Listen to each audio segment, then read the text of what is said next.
Buongiorno, buenos dias, ni hao. Help me out with some others. Moin moin. Help me out with some other languages. Recognize that we are from many different places. Konstantinos in Greek. There we go. Somebody else? No? Okay, next time we have to have more. Yeah, so good. I wish you a wonderful... Pardon? Bonjour. Ah, no, bonjour. On parle français, oui, oui, sans doute. Okay, so wishing you a wonderful day. An encore from yesterday, better. And I really wanted to recognize our tireless John C. Havens.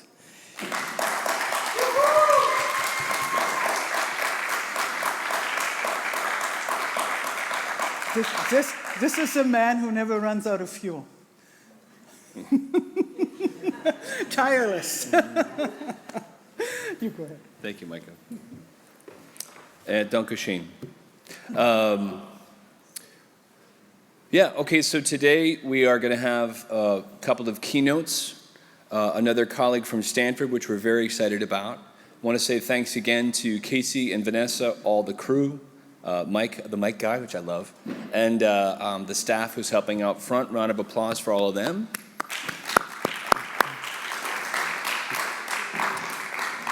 And today, starting with the panels, and yesterday with the panels and all of our keynotes yesterday and today, your quote assignment, as it were, and you should have those wonderful pads that Stanford gave you, or you can use your computer, is to start looking for connections. And by connections, I mean with the people that are here, but also what we're going to do after the panel is each group, all 12 groups, are going to have a representative, sometimes more than one person from each committee, to talk about the insights from their chapters. Now, what I know, and Micah knows, because we've had the pleasure of intersecting with all the different committees, is people will say, well, I think my comment is more for the economics committee, or my comment should be in the rivers committee. My answer usually is, you're probably right, but go ahead and wait, because everything is so interconnected with what we're doing. So one thing to sort of give permission, and I used to be an actor, I'm still a writer, I'm a musician, I'm used to processes where you don't know all the answers right away in the context of what you're doing. As long as you tell the band you're in the key of A, in general you're gonna be okay, all right. But the improvisation comes from listening and waiting and trusting. So that's hard to do with this document because we want answers and solutions, but really part of the solutions today mainly are gonna be in really trying to listen well, and I know for myself is to try to let new ideas come in where I'm not kind of prejudging them. So that's a really exciting part of today. Also, please keep your energy up when those 12 groups start to report. Okay, all of you have worked so hard. Thank you so much for the contributions you've made. And it really, for me, it's like cheerleader time, when those groups start out. So with that, I think our first keynote is Mila, correct, Casey? Is Mila our first? Okay, first of all, Mila, if you're watching, thank you so much for all the work that you've been doing. Mila, our chief weaver, has been unfortunately quite sick. She doesn't have COVID, she's just been working really hard. But Mila Aliana is what we call our chief weaver.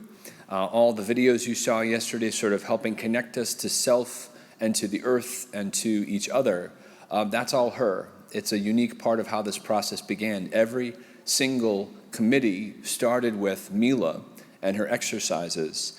And I got to tell you what a joy it was for me and how often, I cry all the time, but for me, how often people on the calls got to tears, because instead of it instantly being like, what's your title? What do you do? Which are great questions to ask. It was, how are you a human? Who do you love? Who's most important? How do you connect to the planet? Which threw people sometimes. But then it got through to people all the time. And that's because of her. So I'm honored to introduce via pre-record, and hopefully maybe even she's sleeping, the amazing Mila Aliana. She's the director of the Guardian Life Collective. She's worked with all kinds of global groups like the World Economic Forum, multiple places in the UN. She's very used to talking to people about things that they may not know about, and we are blessed to have her in this pre-recorded video.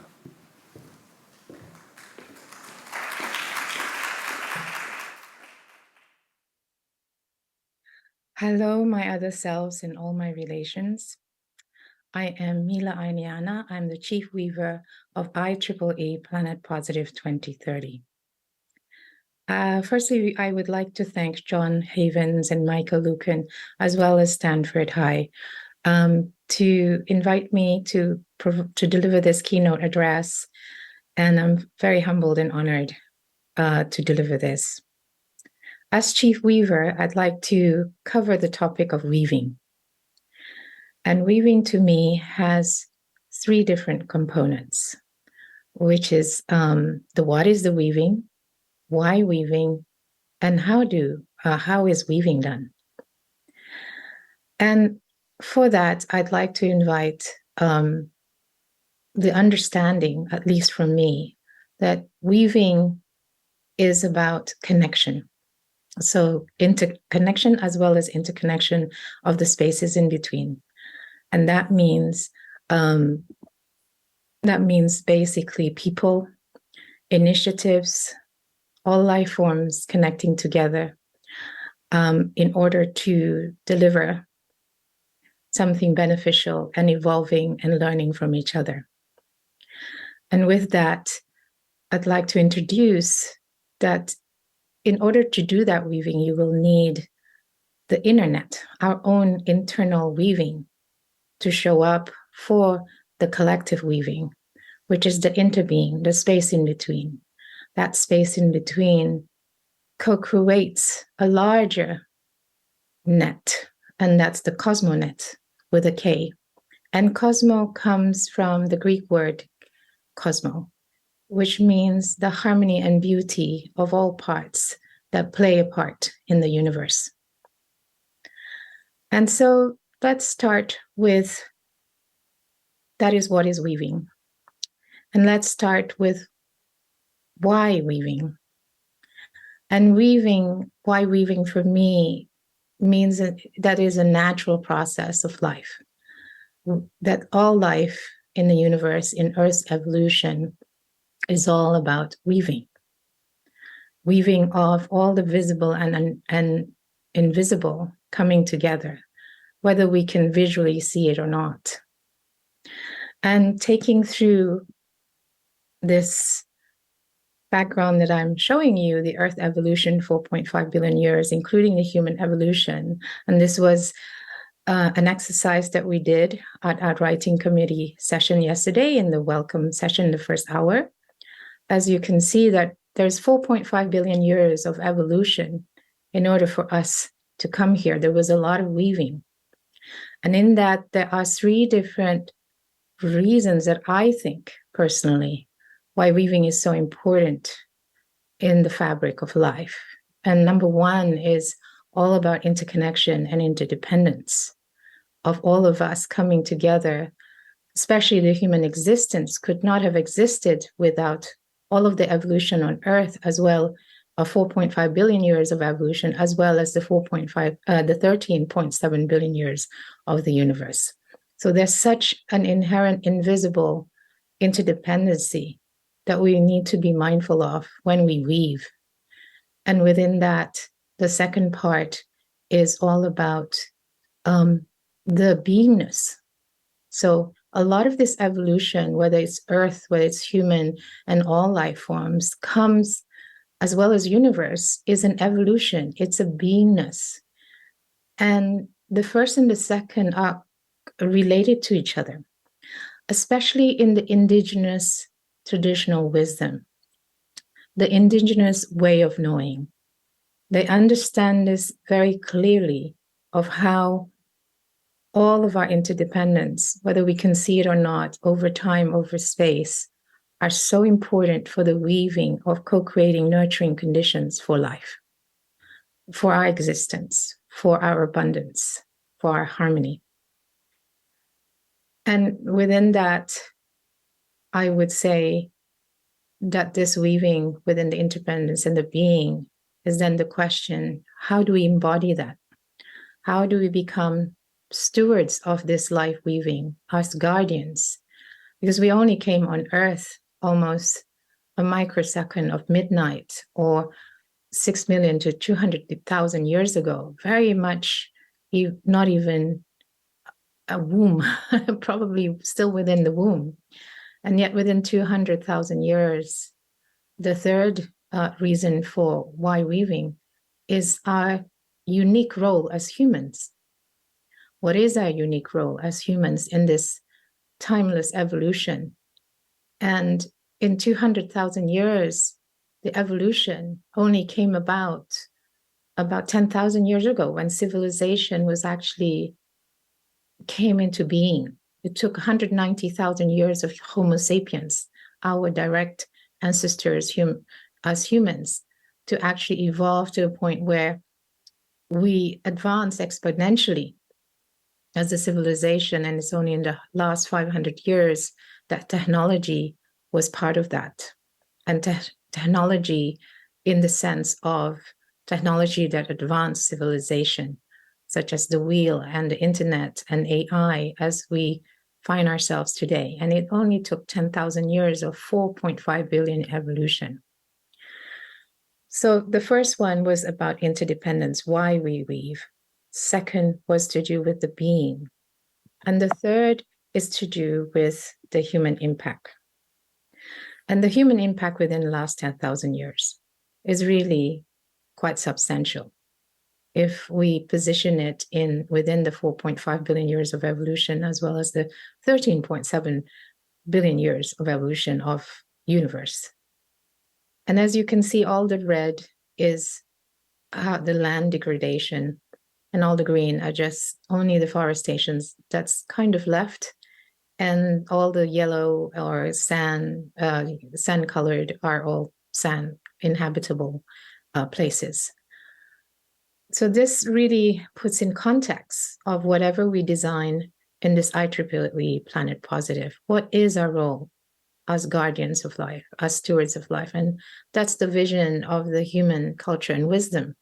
How can we, by 2030, really embody, really embrace, not just intellectually, but our hearts, our emotional, our spiritual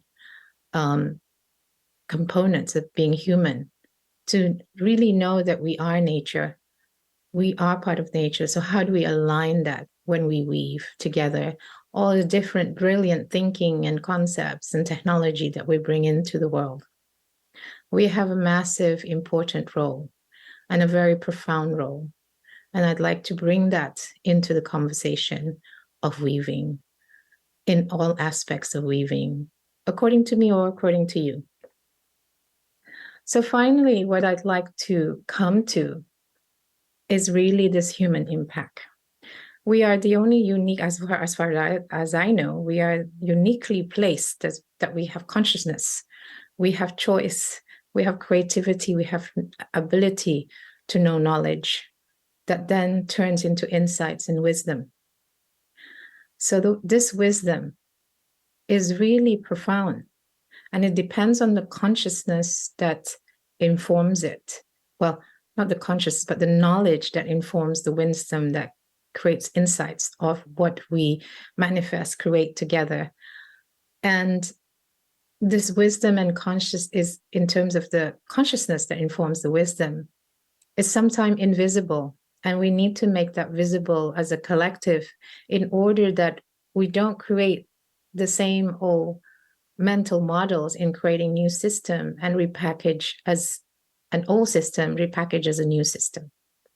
And that's my invitation when we weave, to be really mindful of this knowledge and wisdom that we are uniquely placed to do, and how it impacts the way we show up for each other and to the planet, to Earth and life itself, in co-creating, nurturing conditions for life, and not extractive, not thinking that we are the dominant species. And how this actually, what people often not attend to, in my opinion, is the culture that we co-create from that wisdom, from that consciousness. And Indigenous ways of knowing have been very uniquely placed at keeping and preserving that sacred wisdom that has transpired in the last 10,000 years, or all the way from Earth's evolution or life itself. It's being transferred through stories and through fun games and paintings and drawings and poetry. How do we bring that into this design for sustainability? That particular uniqueness of ours as humans, rather than extractive dominant species and self-interest. So all of this really relates to is that culture is really the driver. Our consciousness is the driver to function in the world. So whatever we design are just simply manifestations of that. And for technology as an enabler, and technology could be digital and analog. Language is technology, as John often states to me. So this is what I'd like to bring in terms of a shift in consciousness, in terms of the culture that impacts has wide-ranging implications of unintended consequences. And within that, what I'd love to leave you with is this understanding of weaving again. So what is weaving? What are we connecting? Is it things that we only see, that we only know? Is there wider things that, like all of our relations as Indigenous, understand that everything, all life form matters. Everyone and everything matters because we are all in relationship with each other, not simply intellectually, but also from our very being and DNA, how we show up in the world. And in the why of weaving, there's the interdependency, the being, as well as the human impact to consider when we're weaving so many different networks, so many different initiatives, different technologies, as well as life itself with all of its life forms, all the voices that needs to be heard in that weaving. And as well as the kind of sensing and responding rather than being reactive and kind of putting our intention and attention towards reactive, towards proactive, in order for us to have the direction, the appropriate direction for our action. And on that note, I leave you again with the quote that I left with a lot of people yesterday in our committee, as well as the larger committee. When everything is so interconnected, everything and everyone matters. And in Ubuntu, we would say, I am you and we are each other. At least my version of it. On that note, I hope this talk has given you, my talk and my sharing of weaving has given you a little bit different perspective of what weaving means, at least for me. Thank you, and I hope to see you soon in one of our IEEE Planet Positive 2030 committees. Thank you. Well, thank you, sweet Mila. And a couple of things just before our next keynote. Back in November of 2018, there was a wonderful National Geographic article that noted, although they comprise less than 5% of the world population, indigenous peoples protect 80% of the Earth's biodiversity in the forests, deserts, grasslands, and marine environments in which they have lived for centuries. I'm reading that quote. This is an article from the World Wildlife Foundation about recognizing indigenous peoples' land interest is critical for people in nature, focusing on Africa. So they were quoting, this article was quoting the other one. And this is a quote from a woman named Dr. Sina, director of the Indigenous Peoples of Africa Coordinating Committee. And she says, recognizing indigenous peoples' land rights and consequently 80% of global biodiversity should be placed at the center of present and future global challenges. This is where there's a mixing of things.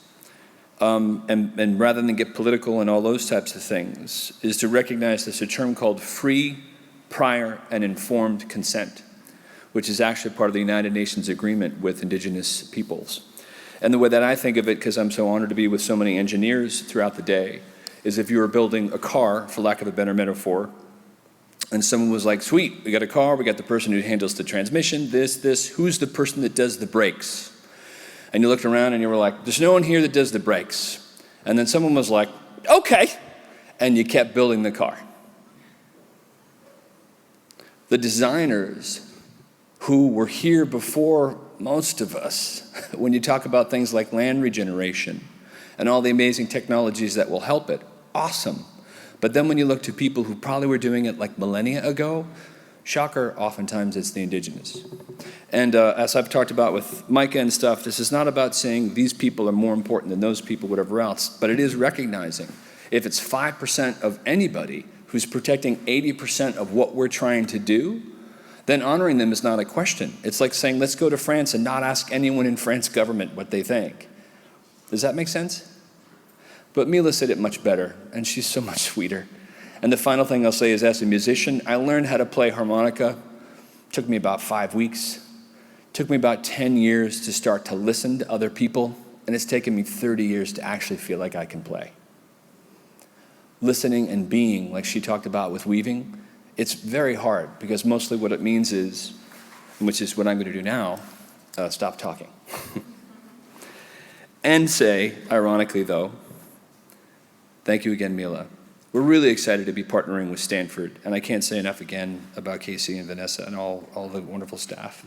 But now I want to say thank you so much to Professor Susan Athey. I hope I'm pronouncing that correctly.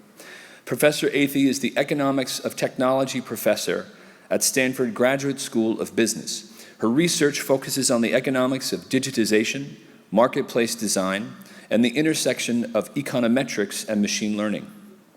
She's worked on several application areas, including timber auctions, internet search, online advertising, the news media, and the application of digital technology to social impact applications.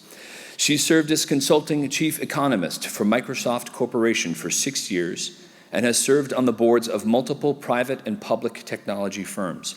She also served as a long-term advisor to the British Columbia Ministry of Forests, helping architect and implement their auction-based pricing system. She's the founding director of the Golub Capital Social Impact Lab at Stanford GSB, was a founding associate director of the Stanford Institute for Human-Centered Artificial Intelligence, thank you again to one of our sponsors, and her most recent appointment is with the Antitrust Division of the U.S. Department of Justice, the DOJ, serving as chief economist. Congratulations.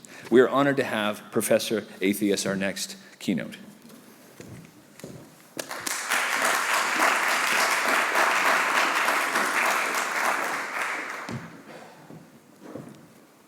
So thank you so much for having me here. And I have I think this is the first time I'm going to have to say that I am not speaking on behalf of the Department of Justice or the US government. I am here in my capacity as a Stanford professor. So I'm only a couple of weeks into that new gig. So you might be wondering what all of this has to do with climate that in my bio. And what I want to talk about today is the use of economic incentives to try to achieve desirable social outcomes. And of course, this is not a new idea for climate. It's one of the oldest ideas, one that we've still not implemented on the way that almost all economists agree that we should. But I'm not going to rehash that debate, which in some sense the science is settled, and it's just like so much in this space, the science is clear and the political will is lacking. But I'm going to talk about a different area of using economic incentives that does not seem to have the same kind of political challenges, and seems to have been attractive to both sides of the aisle. So I want to start this story with talking about an area that is also a public good that's been underinvested in, which is the area of vaccines. And the story actually starts not with my research, but one of my close friends and colleagues, Michael Kramer. We were both junior professors at MIT in the 1990s. He went on to win the Nobel Prize for something else, actually. Maybe he'll win another one for this. But we would sit in the hallway and we were talking about incentives and innovation. And he said, I want to cure malaria. And I said, you're a junior professor in economics. Why do you think you can cure malaria? And of course, he didn't mean personally, but he wanted to make that change for the world. So he actually had a theory of change. He went out to try to accomplish that. It turned out that malaria was a little bit too hard, but instead he led an initiative that saved about 1 million lives with incentives for innovation. So how did that work? Well, the problem for a lot of vaccines, especially those that serve the developing world, is that there's not enough of a market, or there's uncertainty about the market. So, you might develop something and then later, NGOs say, well, we're not going to compensate you very much for it. Or people just might not buy it. And really the maximum that a lot of these poor country governments is willing to pay may be below the social benefit just because of resource constraints. So in searching for this potential cure for malaria, he discovered in the case of the pneumococcal vaccine, there was a specific pneumococcal vaccine that would be really useful for Africa and other developing countries, and it was basically sitting on the shelf of drug companies because they had done enough basic science to know that this was completely possible, but the resources required to take it over the finish line and create a manufacturing facility, given the uncertainty involved, was less than the profit that they would get on the other side. Therefore, it sat on the shelf. And this is, again, we're going to have an analogy to climate. There may be things that would be socially, if saving the planet is the objective, the benefit is kind of outweighs the cost for most possible costs. And so there may be things that are analogously sitting on the shelf. So this pneumococcal vaccine plan, which I was a cheerleader for but not involved in, but basically they went around and raised $1.5 billion from philanthropists and NGOs. They structured a program where they gave the specifications for what the vaccine needed to accomplish. And then for anybody who could get a vaccine across the finish line, there would be an output subsidy. Okay? So this was designed partly because they knew something about what was ready to go over the finish line. It wasn't designed in the vacuum like just a Hail Mary pitch. And it had this advantage, though, that it created continual incentives for innovation in terms of quality, and it also gave incentives for speed because there was this pot, and so the first people to get the vaccines out there could get more of the pot.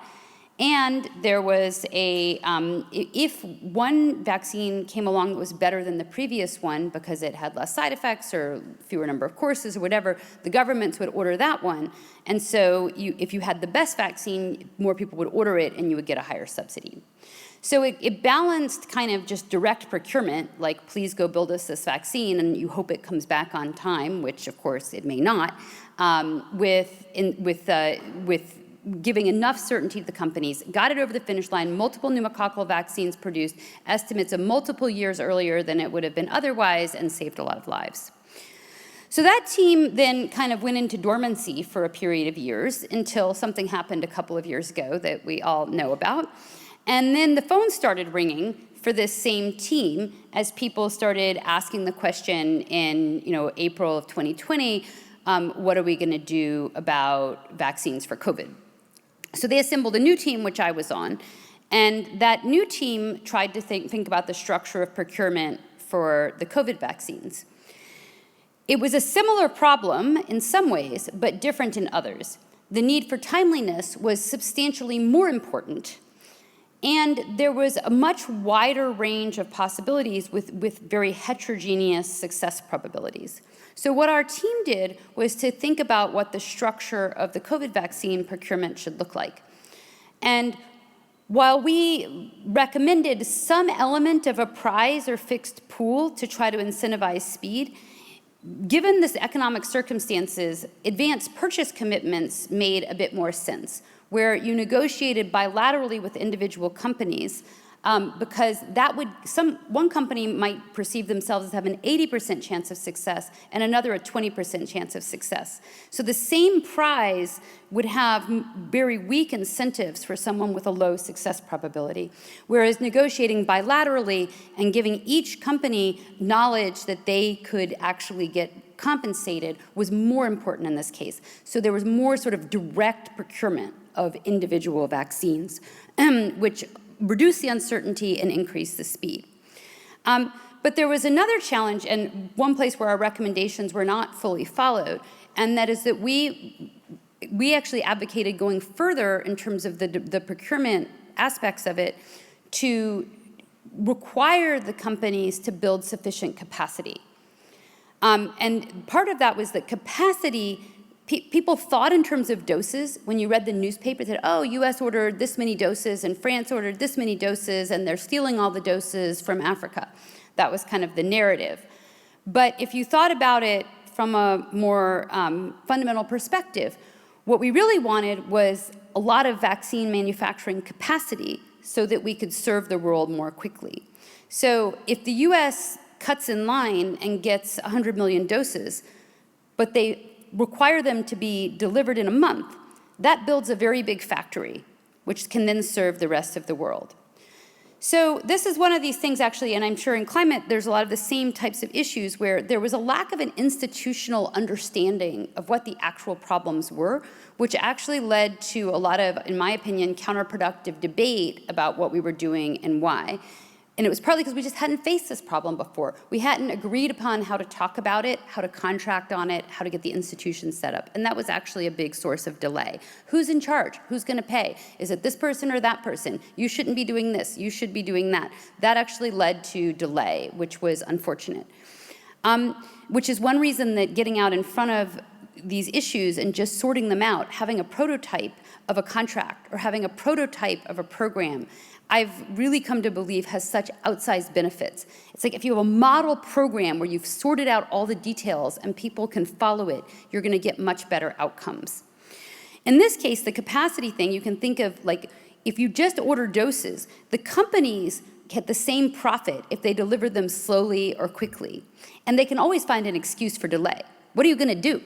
Like, you can't shoot them. Like, if their factory isn't ready, the factory's not ready, right? It's like, your defense contractor or your home contractor. They are never on time. And there's nothing you can do about it except for cry in your half-finished kitchen, right? So, it's really, really hard to get people to do stuff on time. But you can contract on the size of a factory. And so that was something we wanted them to do, but they actually didn't do enough of. If you have a big pipe, suppose you had built the pipes to build 500 million courses a month, you would be finished with the US, especially since, I actually predicted this sadly correctly, that at most 70% of the US was even gonna want one, and it would be a long time before you give them to kids. You really could finish the US very, very quickly. So in the end, the US cutting in line would only be beneficial for the rest of the world if they cut in line really aggressively to get everybody done quickly. There would have been another advantage too, actually, because at the very beginning, it wasn't as politicized, there wasn't as much time for misinformation, and so you probably could have gotten more people to take the vaccine in the first 2 or 3 months before the misinformation and the politicization and polarization took hold. So the lessons from here, I think, are multiple. One is that it's just, it's really helpful to think through this in advance. If we'd had a couple of years to go around and socialize these ideas, we probably would have been more effective. We were partially effective, but not fully effective at advocating for this. The second is that just institutional delay is a thing, and it just takes time to get everybody in meetings and sort things out, and politics come into play and so on. So just doing all that legwork to get a pilot program out can be really important. And then finally, when there's a lot of uncertainty, I didn't talk about this as much, but we also built portfolio models, and we actually suggested that the US should have invested heavily, not in like 5 or 6 candidates, but in like 20, as of April or May 2020. Because if the world's at stake, the value of additional bet is high.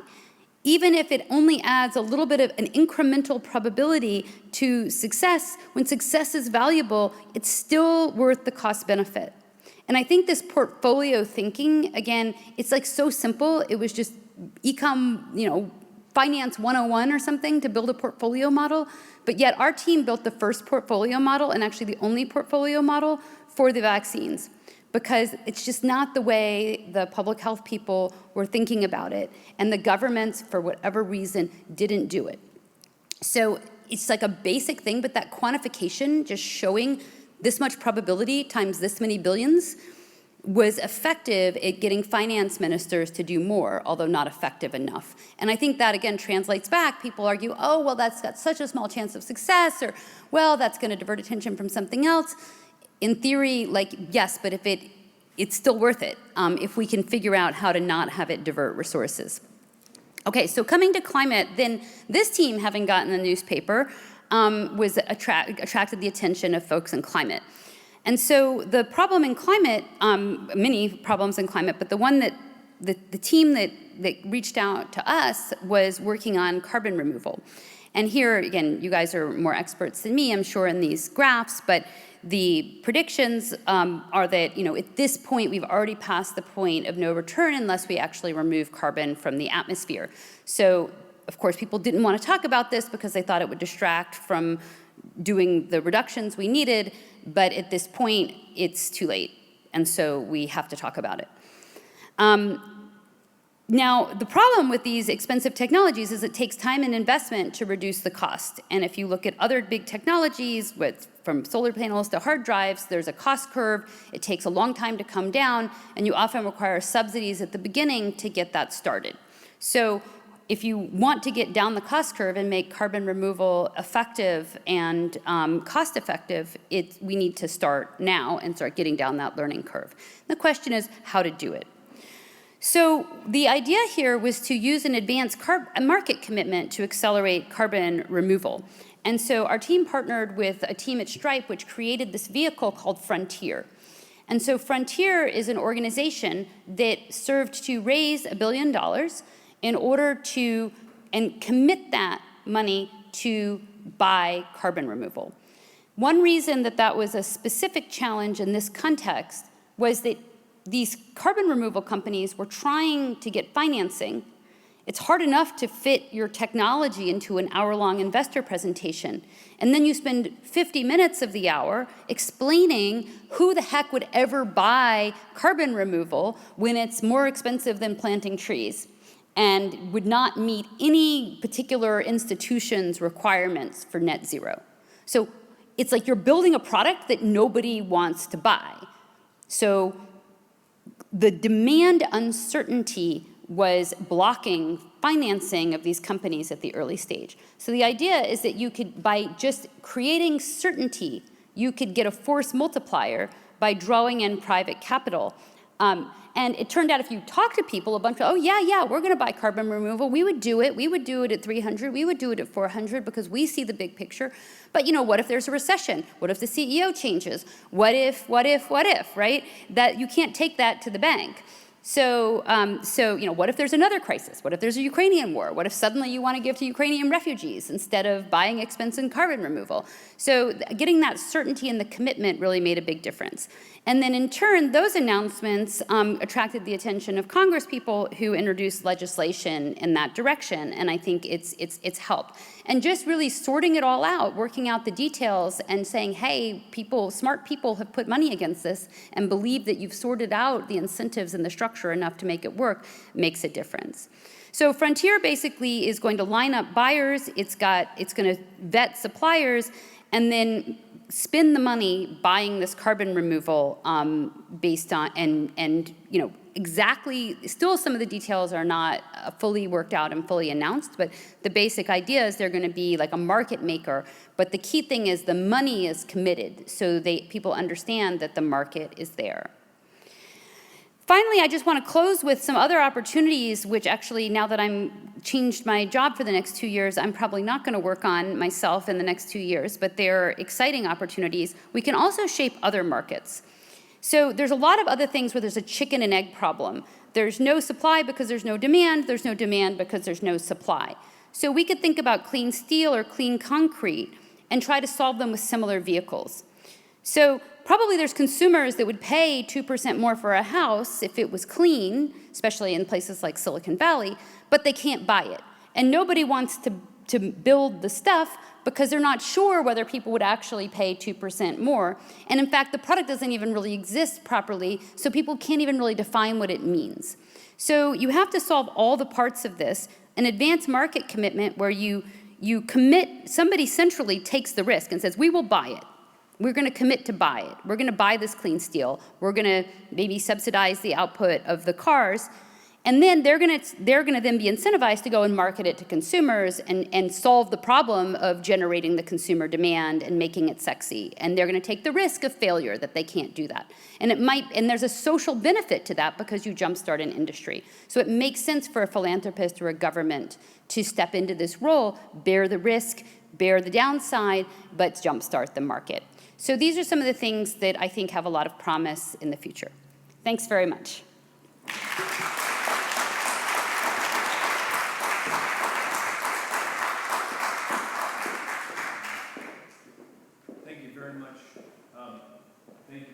Professor.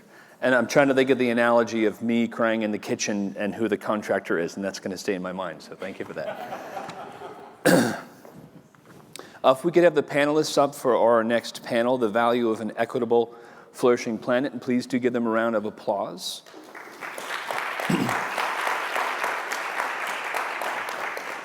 And Professor, thank you again. Would love to talk to you more about the economics, Professor Athey, and your models for thinking about exactly what you said. So thank you. Okay, first of all, thank you for the most comfortable chairs I've ever been a part of on a panel. And I think the other panelists recognize. Can I just say this? In terms of sustainability, you never need to make another bar stool chair ever again for a panel. Don't have bar stool panels with no backs. Okay, anyway. So the title of this, The Value of an Equitable, Flourishing Planet, and we're going to have the same format as we did yesterday. So we'll hear from all of our esteemed panelists with about 3 minutes each in just a minute. But it's to really start to put this all together, right? And thank you again, Professor Athey. Value. There are economic terms. There are market terms. I always think it's interesting to use the term market and consumer, and this is respectfully because I've studied economics for years. What does the market look like in 40 or 50 years when we're all struggling to find water, for instance? Where do terms and models need to shift, not in any way to dishonor the present? You know, the adaptation and mitigation of thought and systems is just as important as how we actually adapt and mitigate with regards to sustainability. So you meet people where they are, but you have to challenge them. So that's what we want to do on this panel, is to think like we do with 2030. What are the systems that might need to change? Do we use the word consumer anymore? What if we weren't defined as a consumer?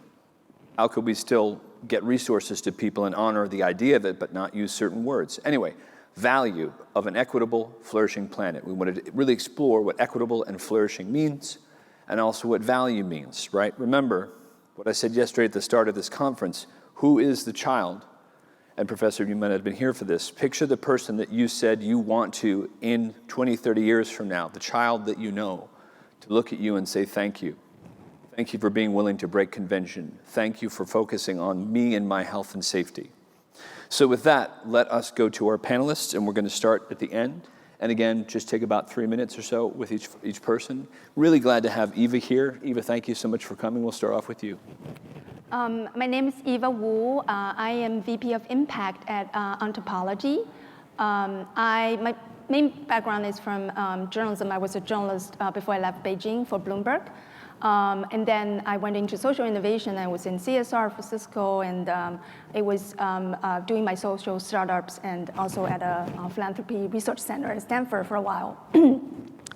So Ontopology is I would consider we're a global startup, but based in the Bay Area with core teams. The founder is a Stanford GSB, a development economist by training.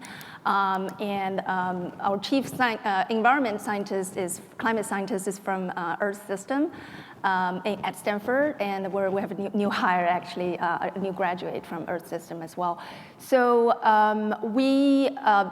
the tools we're building are some of the in the emerging and interdisciplinary tools, software tools, using the knowledge graph technology and with our logic graph, logic engine, to basically try to solve the overfit and some of the convergence problem of AI. Also building a taxonomy schema, basically a knowledge base so that you can allow social and environmental solutions otherwise lacks visibility by philanthropists and impact investors and align goals.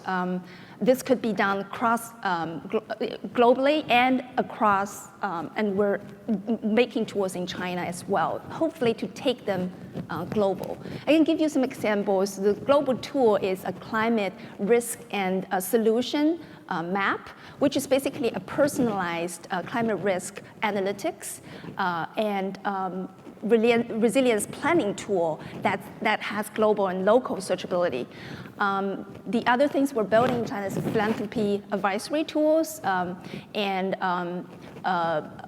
deep tech evaluation tool. We want to try to direct the government funding into the places that are in the shared value. We have shared value with the global community.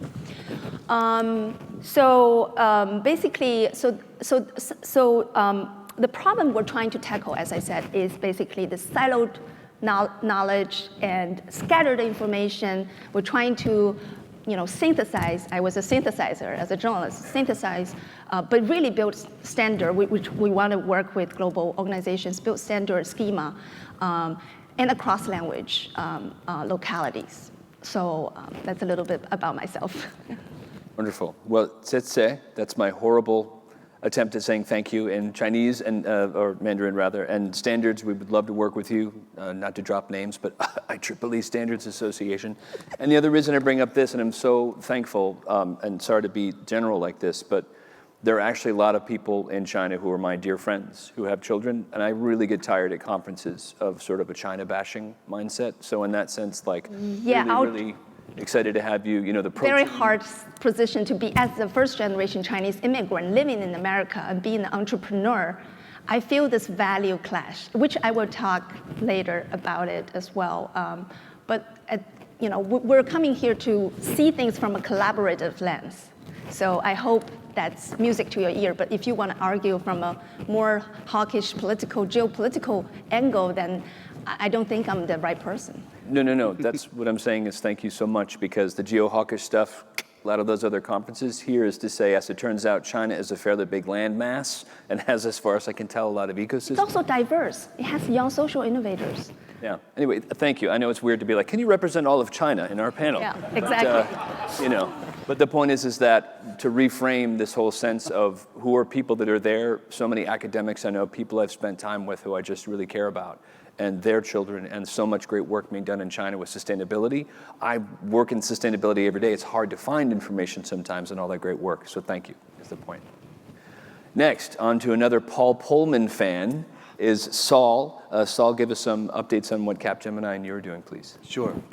First, thanks for having us. I feel humbled and privileged to be with all of you here. My name is Saul Salinas. I'm an executive vice president with Capgemini. Capgemini is a global professional services firm with a strong technology, digital legacy. We are tackling the climate change and sustainability topic head on. Our global CEO, Ayman Izzat, and our America CEO, Jim Bailey, both have said and continue to say on a regular basis that sustainability and addressing climate change is part of our DNA. And we're 345,000 people globally doing work in almost every country in the world, and we're in the midst of enabling every single one of us to be part of the solution. I think we all recognize that time is short, that solutions require entirely new ways of thinking. Thank you for mentioning Paul Polman. We're working with Andrew Winston and Paul on operationalizing some of the tenets of the book that they just recently released last year called Net Positive. If you haven't read the book, I encourage you to read it. We are working diligently to bring sort of some of those ideas to life. I've been doing this work since 1989. as my colleagues at Capgemini probably are tired of hearing me say since I was about 4 years old. But I was fortunate to be one of the founders of the Energy Star program back in 1991. My claim to fame is I drew that little Energy Star logo on the back of a napkin at a happy hour event after 3 glasses of wine in the waterfront of Washington, D.C., and the rest is history. I spent quite some time at EPA, first, of course, with Energy Star, then went over to the Office of International Affairs that I ran all of EPA's bilateral and multilateral programs on sustainability, from energy efficiency, renewables, nuclear, solid waste, water, and sanitation. And of course, moved over to consulting, and now I'm at Capgemini, and I've just scratched myself every day for being in a position to make a difference, and I scratch myself for being here, frankly. I think there's some terms, I wrote myself a couple notes as I was hearing some of the speakers this morning. I sort of feel like I'm among kindred spirits. When I interact with others who think the same way, I become very encouraged that if we don't do it now, perhaps we'll never do it. So this is the time for us to work together, to be non-dual is the term that I use, to weave ourselves together into a uniform, sort of united effort to address this problem of climate change. Time is running out. The final thing I'll say is I did, I think some of you may be aware, did a TED Talk about 6 weeks ago. I thought that was really cool until I found out that Sandy Penland had done 6 TED Talks. So I said, okay, well, I'll start with one. But yes, the topic of that was we are running out of time. We're running out of time, and so we have to do it now. So very happy to be here. Saul, thank you so much for being here. And net positive, Paul Polman, if you don't know, famous CEO of Unilever for more than 10 years. Andy has the copy of the book here if you want it. I wish I was getting money for talking about it so much. But when you hear people say we have to speak to businesses in language they understand with sustainability, along with amazing thought leaders like Kathy Backstrom, my friend from Salesforce, hand them the book Net Positive. Because sustainability actually means longevity. It's not a synonym for green. And if you want to hear from the second top after P&G, CPG, consumer packaged goods company on the planet for the last 10 years at the top of the sustainability charts, go to Unilever. They make money for their shareholders. They make money, they make profits, but they do it by prioritizing the planet and people first. So thank you, Saul, because that wisdom is something all of our business colleagues are asking for on a daily basis. And by the way, how cool to write that on the back of the napkin and have everyone see that. So that's encouragement too. What are you going to write in the back of a napkin as part of Planet Positive and then see it everywhere you go the rest of your life? That is really cool. Okay, on to a dear friend and someone who's very patient with all my emails, Kashyap. Please introduce yourself. Hi, everybody. My name is Kashyap, or Kash Kompella. I'm the CEO of an industry analyst firm called Automation to AI Research. So my background is in electrical engineering, but I have a couple of masters in law and in business, and I'm a CFA charter holder. So today, and thank you to Stanford and IEEE for having me here, and it's an honor. So I was wondering whether to come for this conference or not, but because I flew in from Bangalore, and I become that cliche who's sort of taking a 10,000-mile trip to come to a climate conference. But I still came because I'm the co-chair of the economics committee, and I thought, okay, probably the karma is not too bad. So I want to take a step back, and though I'm a technologist and a finance person, I want to take a step back and talk about what are the greatest successes in recent times that we've had as humanity. I think one of the biggest successes has been the lifting of probably 400 or 500 million Chinese people out of poverty and give them a light of us. So that's, I think, one of the biggest accomplishments for us as humanity. So secondly, we in India have been able to lift some 200 million people out of poverty in the last 30 years. But still, in India, there are about 75 million people who are still living in extreme poverty, and the pandemic has worsened that. Probably that number is about 100 million. So in this, and probably for the next century, the two grand challenges, next century is maybe too late, but in this century, the two grand challenges are climate risk and eliminating extreme poverty. And we have to acknowledge that sometimes there is a tension between these two. So I came to this conference to really learn about large-scale solutions. So there are a lot of good examples and case studies that are presented to us, but from where we come from, I'm obviously not speaking for the Indian government or the entire Indian people, but I'm informed by my experiences out there. So there are million-scale problems and billion-scale problems. So there are certain challenges in those things, and I want to learn about that. And in exploring for this conference, I've learned about some of those solutions. I'll talk about that in a bit. But broadly, the three themes that I want to hit are about the solutions, which are not just technological, but also finance. So currently, across all sources of funding, there is about, I'm rounding up at about $550 billion of money that is going into climate financing. But this is about 10 times less than what we need. By another 8 years, in another 8 years, in 2030, we need 10 times 4 to 5 trillion going into money. We simply do not have the resources at this point in time, so we need to get creative about it. So finance is a very big part of that solution. So, and ESG is emerging as a good avenue or a vehicle for getting money into that. But there has been talk in this conference in terms of there is already a lot of greenwashing, etc. But the sad news is that it is more prevalent than we think it is. That's again, I mean, if there's a time, we'll talk about that. So all of these lead to the second thing of trust. If I look at what has happened in the last 5 to 10 years, the climate denialism has definitely come down across the world. So right now we're talking about, we're taking action or not, but we're not talking about whether it is real or not, it's proven, we've all agreed on that. But there are certain instances, certain missteps on this journey. Some of you would have read this example of the crisis that is happening in Sri Lanka. So there they switched to organic farming about last year, and the agricultural yields collapsed, and that precipitated or triggered an already volatile situation. So if it is the green straw that breaks the camel's back, so what are the lessons that we can learn from it, and we should have like sort of be able to take the lessons from that, understand the context in which some solutions work and some solutions don't work. And the last thing I want to talk about is leadership. So what we're really trying to do here is like create a new social compact. You talked about Paul Polman, who's creating, but such leadership is in short supply. So who's that Mandela, who's that Martin Luther King, who's that Gandhi for the climate movement to truly make it a people's movement? Well, I was going to say this, your humility always, I'm so floored by you, Kash. Thank you so much for your wisdom. And also something, we have to be willing to be in situations that are, let's call them awkward, I guess, because one thing you talk and I'm like, okay, sorry to have to represent all of India on the panel. Enjoy that tiny place. But if you get a chance to watch the second part of An Inconvenient Truth with our former Vice President. Al Gore. Al Gore, thank you.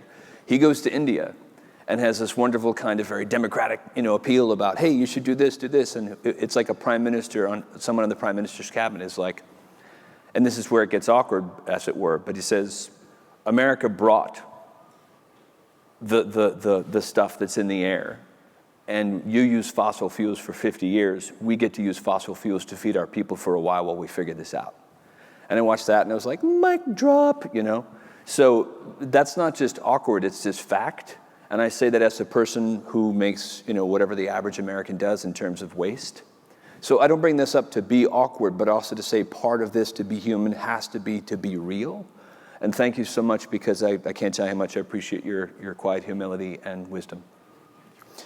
All right, next to represent, 17 other parts of the planet on the panel is our dear Mei-Ling Fung. Mei-Ling. Okay. Hi, everyone. Being here reminds me of the founding of the People-Centered Internet, which I currently chair, but the founding chairman was Vint Cerf, who many of you know as one of the fathers of the internet. The internet is kind of a miracle. I say that the internet was fueled by friendship, and there are things that we can learn about the spread of the internet that could be useful for getting to an equitable, flourishing planet. In fact, it may be one of the first stepping stones for us to come together as humanity to tackle a planet-wide problem. So IEEE actually brought Vint to South by Southwest a few years ago, and he told this story which is that when a big boulder is rolling down a hill and you know that it's going to destroy a village, what can you do? And I felt this story was actually very symbolic about his role in moving the internet forward, because I see him as this one of the amazing social engineers that made this possible. How did the internet spread? There was no World Bank, there was no UN, they weren't involved. People think it was DARPA, but that just funded the technology. How did it spread? It was professors wanting to collaborate with each other that got the universities to connect to each other. So Vince said, okay, how do you stop this big boulder? He said, a well-placed pebble can divert the boulder.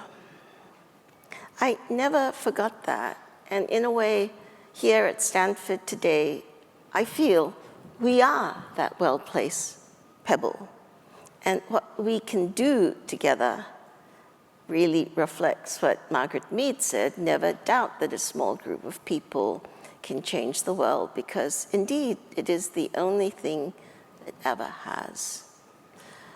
I can say that with some confidence because I saw that growing up in Singapore. The Singapore Miracle was a small group of people deciding we're doomed, but we're going to try to succeed, when we got tossed out of Malaysia. And they were educated, and they said, we're not going to go without a fight. And that fight created not only the economic miracle of Singapore, but inspired Deng Xiaoping and China to help actually bring 600, 700 million people out of poverty in the shortest period ever. Why that was possible was that Singapore had only one resource, not enough water, not enough anything. The only resource was people. And that's behind the people-centered internet. We, the people, can do this. The only resource, being people, forces us to see everyone as an asset. The indigenous people, the handicapped. Vint Cerf himself is hard of hearing. That made him much, much more aware about engaging the assets no matter where you came from. So I'll leave that introduction with a final little poem, which is inspired by both Mila and actually what Susan Athey said. I feel that digital finance can help weave things together. And here's a poem fragment by Edna St. Vincent Millay. Upon this gifted age, in its dark hour, falls from the sky a meteoric shower of facts. They lie unremarked and uncombined. Wisdom enough to leach us of all our ills is daily spun, but there exists no loom to weave it into fabric. Thank you.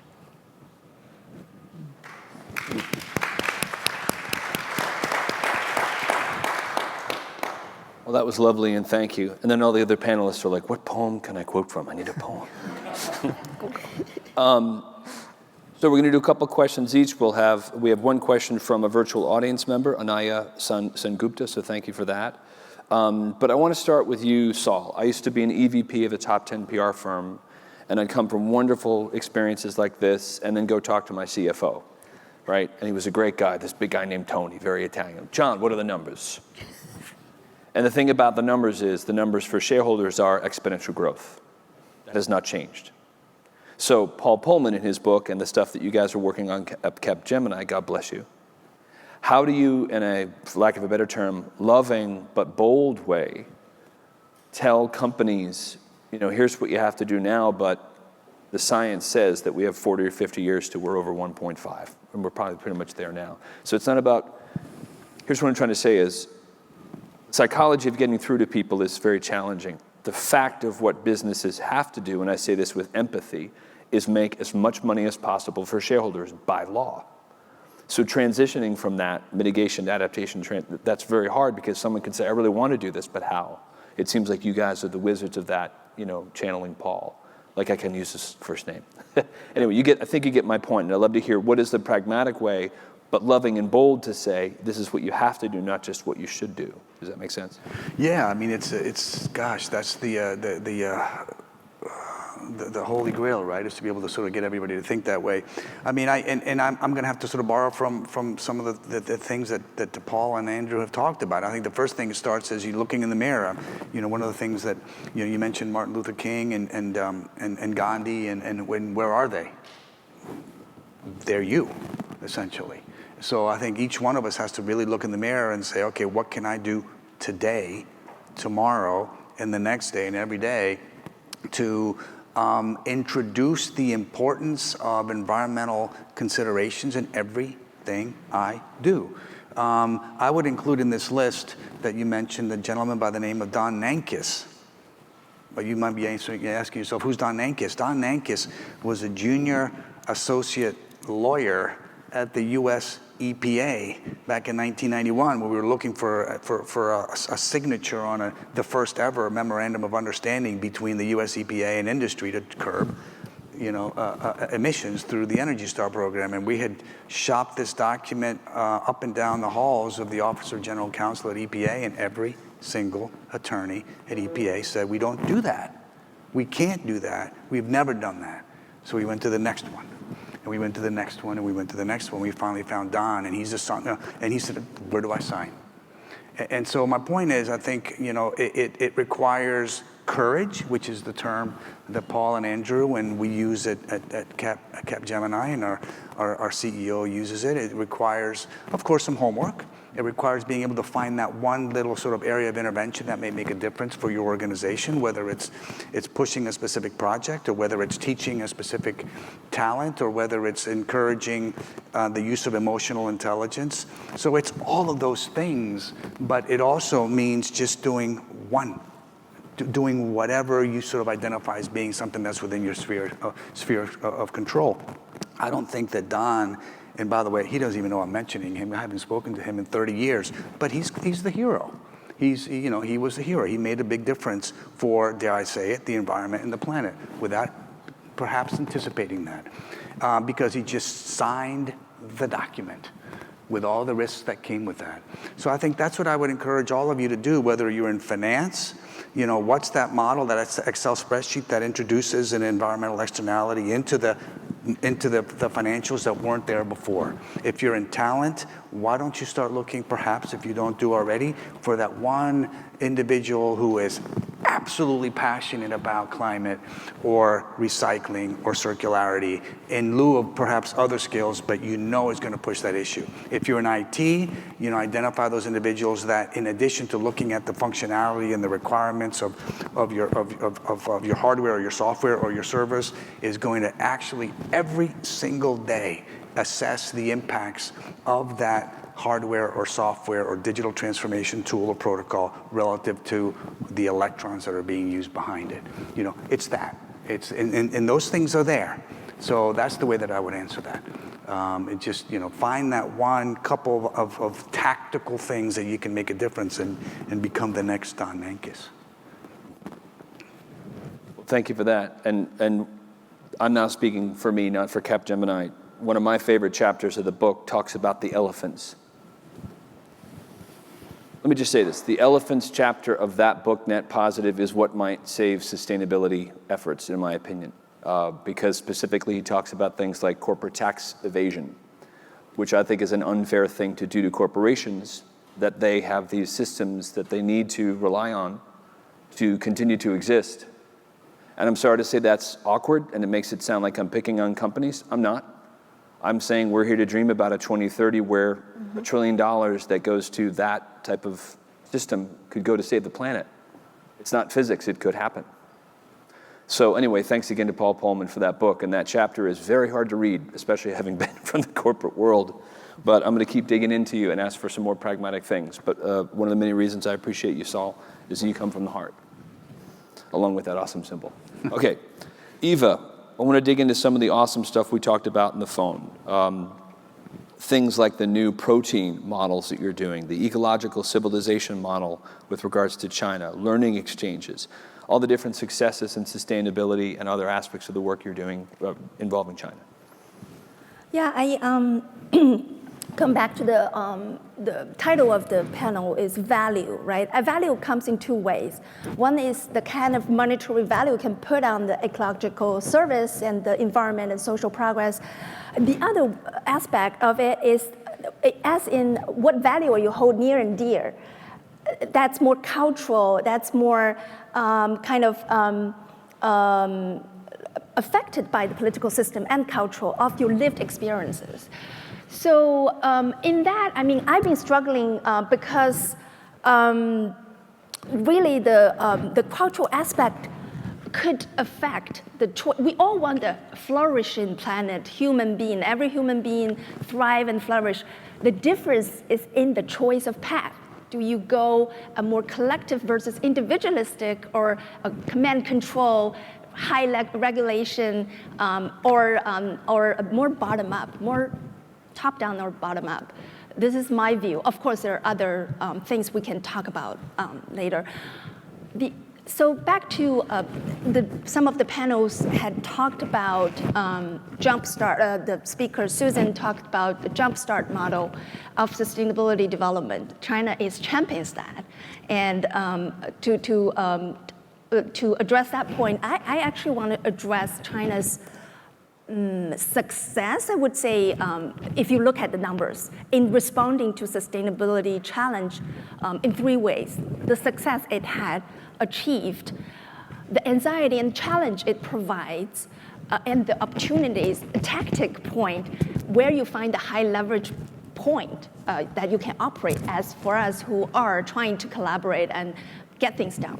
So the success, of course, if you look at the number, EV battery, right? China's largest consumer market for EV, right? Within a very short period, and air pollution from 2013 to 2020, 75% of the global air pollution was reduced in China.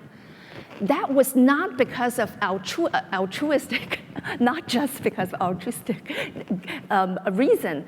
It's because Chinese government sees ecological civilization, or of course, it still needs to respond to middle class frustration. I was there 2011, 2012, it's like air apocalypse, right? So people are leaving, so they have to respond to that. But also they see this as an economic new growth driver, a catalyst for winning the next century, if you will, from their angle. And it was also because of that top-down command control system, it was able to synchronize financial subsidies. I was a journalist, I see how they make 5-year plan, financial subsidies, and green lending, right? Everything, all the instruments, and make private sector. Tencent just donate 100 billion RMB for social goals, a common prosperity, and we were helping them to evaluate what projects were investing, right? That is hard to do with other systems. So back to the challenge is this kind of success provides some anxiety and discomfort because this is something that comes from a different set of values and different set of system, and it can trigger some discomfort. I totally understand, and there were some unfair practice as well, I have to admit. But talk about the tactics is that for us, I was closely involved. I'm an advisor of China's largest cell meat company, and our founder was a co-founder of CellX.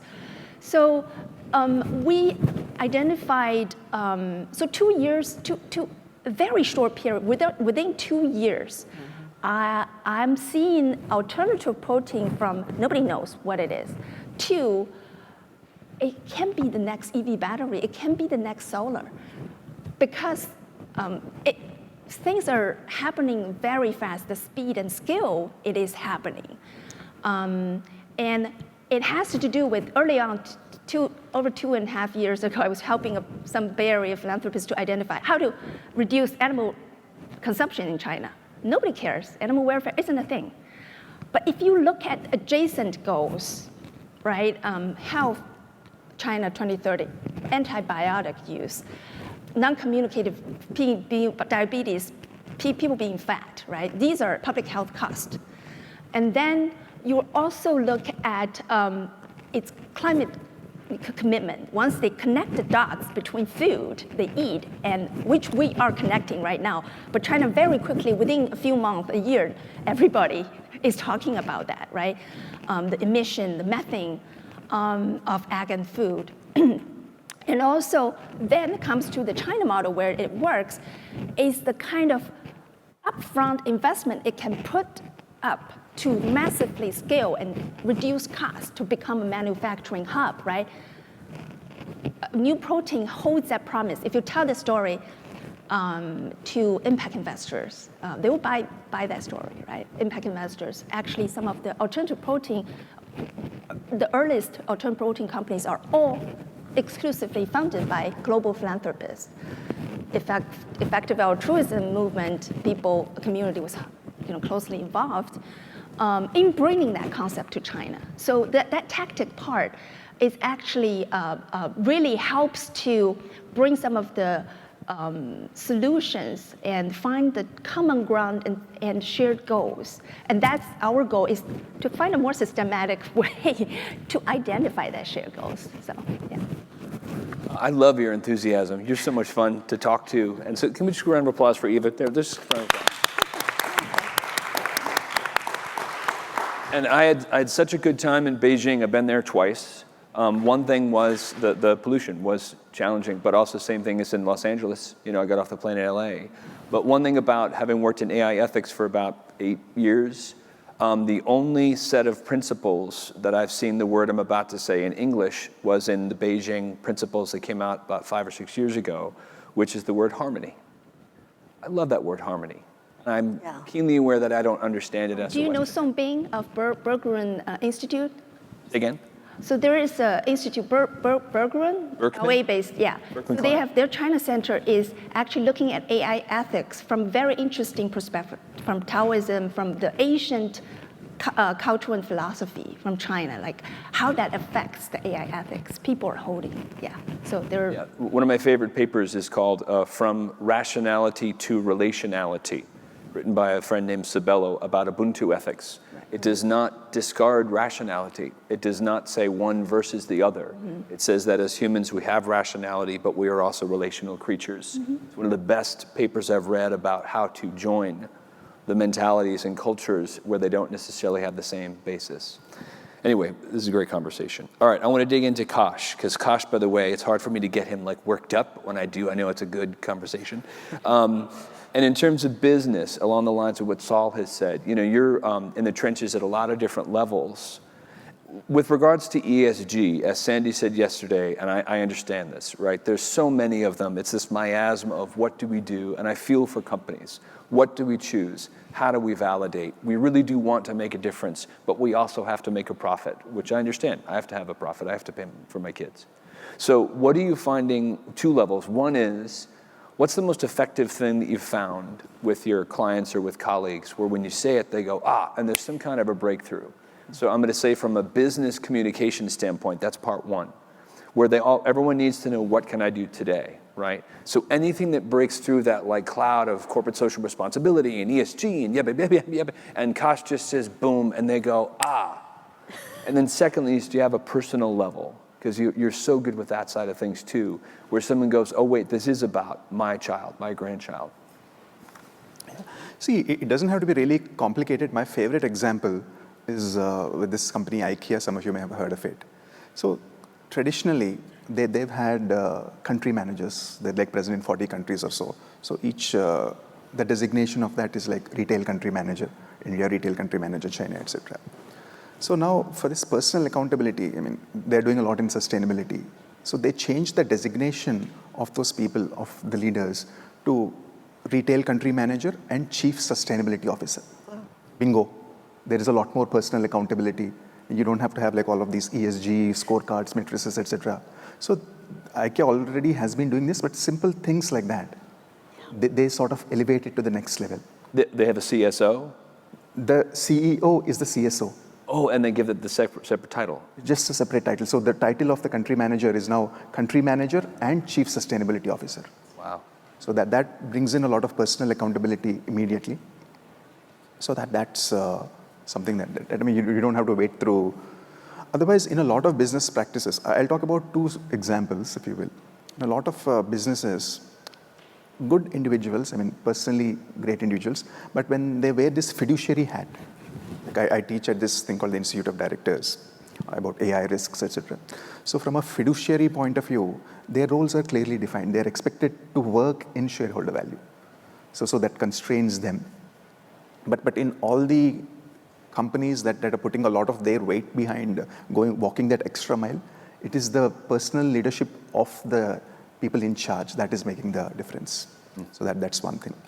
The second thing is, I mean, about a few months ago, Elon Musk shook up Twitter, not the acquisition, but he tweeted when Tesla was removed from the ESG index, saying, hey, ESG is a scam.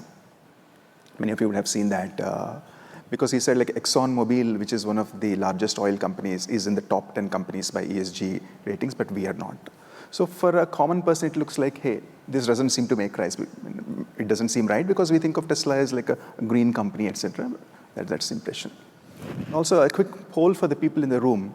Like as an individual investor, if you're buying into a fund that is highly rated on ESG ratings, you would think that the companies in that index would be doing something to mitigate climate change, right? Yes or no? You invest in a highly rated ESG fund. Are you investing in a fund that is green or in companies that are green? That's the common sense assumption, right? But turns out that is not so. So the largest ESG ratings based on which all of the ESG funds and different portfolios are constructed comes from a company called MSCI.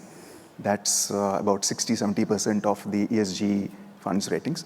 But so it's all rated as AAA, B, and all that kind of ratings. So what it turns out is that they're not actually measuring the impact that a company has on the environment or what efforts they are doing to mitigate climate risk. It actually measures the other way around. If there is climate risk, how financially viable are these companies? So Bloomberg has done a study in December. They sort of analyzed the 150 upgrades that it's fascinating. Everybody should read that. So it's sort of, I mean, everybody, there is a lot of momentum. Companies, countries, citizens want to do something to this thing. We found that ESG is a good way to channel our finances to this thing. But unfortunately, there is this opportunism. So large fund houses that talk, I mean, big on climate plans, etc., they offer regular index funds as well. So the cost you pay for those index funds is like 5 times less than compared to the ESG funds, new ESG funds that are constructed. So that is something that puts off a lot of people, because I mean all of us are thinking that, hey, we are doing our part by doing this thing, like being that change you suggested, but that's sort of not being not reaching the intended goal. So that is something that we need to fix. But on the other hand, a positive example, which Melin is very excited about, is something called in India. We have recently started something known as an account aggregator framework, financial account aggregator framework, which means essentially the idea is that there is this data about all the financial transactions that we do. So that is our goal. So why should it be locked up in data silos? You said like knowledge is in silos, so like that. So what if we're able to aggregate all the financial information about ourselves that exists in things and establish a steward who manages the data? I say, hey, okay, release this data to this person, that happens. So now there are different use cases in financial services. The government is mandating that everybody, all financial institutes participate in that. There is some resistance, but they're coming, kicking and dragging it in this thing. So it's just started. So now we have a problem like climate solutions, even other solutions. Small businesses are starved of access to funds. They don't easily get credit because they don't have the collateral to put together, etc., though they have viable businesses. So there is a shortage of about 400 billion in India for access to funds or access to credits for small businesses. So this is helping solve that, because we talk about precision medicine. So now you have like precision finance. And if there are seasonalities in a particular business, you can increase their working capital loans based on that, etc. So this is a fascinating example of a data cooperative at scale. And I believe this has been implemented quite successfully in China. So these are the sort of billion scale solutions, large scale solutions that are possible. I just want to applaud for everyone all the time. Is that okay? That's how I roll. And I love the idea of a chief sustainability officer, because if you walked in a room and the numbers question was, have you hit your numbers? And the numbers were first, is everything you're building helping the planet? Are you giving back more to the planet than taking? And the second was, are you helping human well-being? With things like, in the past 2 years, sorry to bring this up in one sense, but not in others, human depression, isolation, loneliness is now at pandemic levels. And that not being addressed means society is saying, that's awkward, that's hard to talk about. But it's interesting, we talk about workforce and whatever else, that's a pandemic, right? So if you're able to let companies, give them permission to focus first on the planet and people, then the sustainability happens naturally. So it's quite interesting you say that, because in our economics committee, one of the issues that has come up is what about the impacts, the physical and the mental health impacts of climate change? So we've added that as an issue. Yeah, well, caregiving. Okay, Malin, we have about 16 minutes and we'll probably go a little longer because I have that power to do that. But equity, right? Wanted to have some tough questions on this panel because a lot of times it's easy to talk sort of in a general way about stuff. But equity does not exist in the planet in terms of women, indigenous, marginalized folks. And now I'm going to read a quote from you, Malin, and thank you for this honesty. You said, and this is our notes, and thanks, Casey, for taking such good notes. I want to speak as a woman and someone born in Asia who has lived in 4 continents. There's a strong danger that the rich will go one way and the poor will go another. Equity is critical. These are controversial topics, as you pointed out. And the point, by the way, we're going to end up on a positive note. Remember, talking about reality is not necessarily not positive. Thank you. Equity is a word that is so abstract that you could take it in many directions. But I like to make it just personal. Do you want to be the only rich person surrounded by a lot of homeless people? Or, as we are here in Palo Alto, a lot of rich people surrounded by homeless people. It's not a good way to live. So the minimum wage in the US, if it had kept track with inflation, would be $24 per hour. It is not there today. But somehow, lobbying and so on kept, even when Clinton had 2 terms and Obama had 2 terms, there was no increase in the minimum wage. And I wonder whether, people who lobbied to keep the minimum wage down in order to make it easy to run their businesses understood that doing that would lead to things like the January 6th riots. There are so many consequences of what might be short-term gain with long-term problems. So I want to go back to Aristotle, the tutor of Alexander the Great. He named the word flourishing as our goal as humans, to flourish and help other people flourish. And when we say the value of a flourishing planet, it's about that. It's not about rich and poor and many discrepancies, and blind people have more trouble, and people with Asperger's have certain advantages but also disadvantages. I think we want to let everyone flourish. And I brought it up earlier, what happens when you actually take that as a goal? Because in Singapore, even though it looked on from the outside, how did it happen? Must have been some great man dictator deciding everything. No, I grew up there. We said, okay, we want to flourish, and we're all part of making a flourishing place. And everybody did everything we could to make that happen. That was a collective action.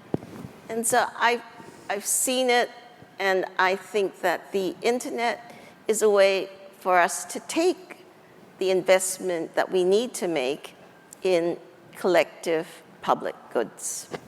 And those public goods are part of what will make it easy for everyone in the world, no matter where they are, to do permissionless innovation, which is one of the principles at the beginning of the internet.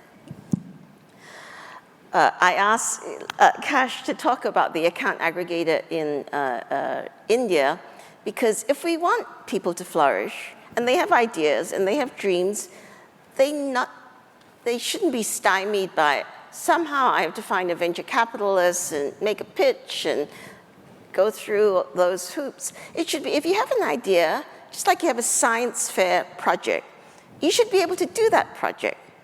People should be able to say, oh, that's a good project, go to the next level, go to the next level.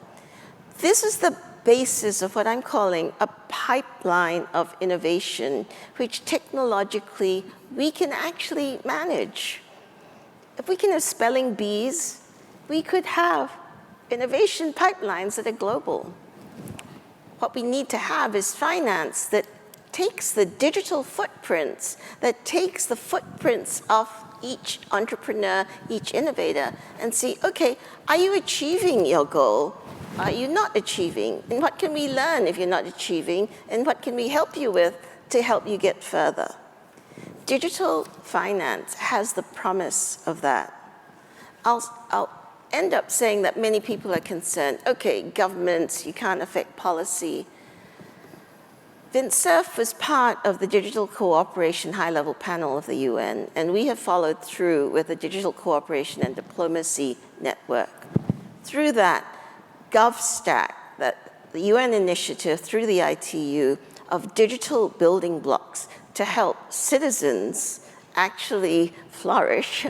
You don't have to spec out a 3-year plan to get the Ministry of Health going. You could have Ministry of Health building blocks. You could have building blocks for payments, for identity, for messaging that could be used by the Ministry of Health, by the Ministry of Transportation, by the Ministry of Education, not just in one country, but all countries. That GovStack initiative has already started. For me, it's the next wave of the internet, taking through, so Carl Bildt was the Prime Minister of Sweden, and he said the internet is the infrastructure upon which all infrastructure will be built.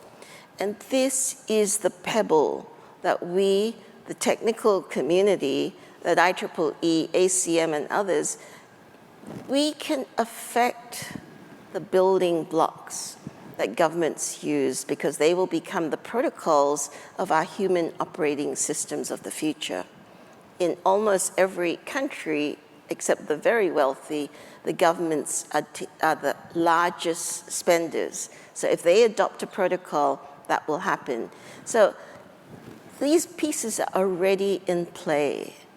The boulder is coming, but the pebbles are lining up to move it in the right direction. So equity, we can do it.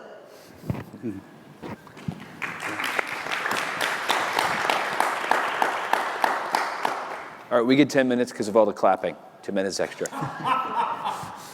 Thank you so much for that. And by the way, I want to point out, dear friends in the front row, Brian and Laura Friedrich, who represent among them from all the different associations, 7 million accountants? Is that right? Is something like that? Many accountants. I bring this up because innovation does not have to be defined any longer in exponential growth. No. Innovation today, as far as I can tell, is how do we get to a safe and flourishing planet in 30, 40, 50 years? Through technology, yes, definitively. That's why I'm honored to be here. Through standards, yes.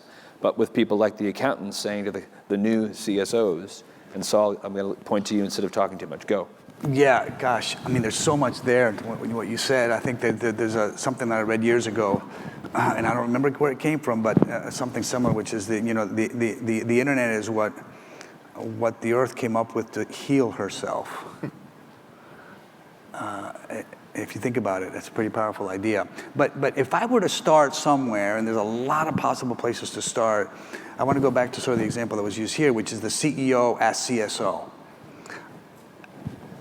Another powerful idea. But in my mind, we have the technologies in place. We have the in some instances, the courage. We have the case studies of successes across renewable energy projects, electrification projects, carbon sequestration projects.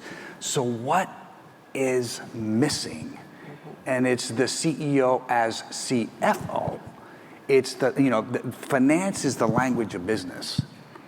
And no matter how compelling the large-scale sequestration capture project that you're working on, unless financially it incorporates the benefits to populations of that carbon capture, it may not make it, let's be honest.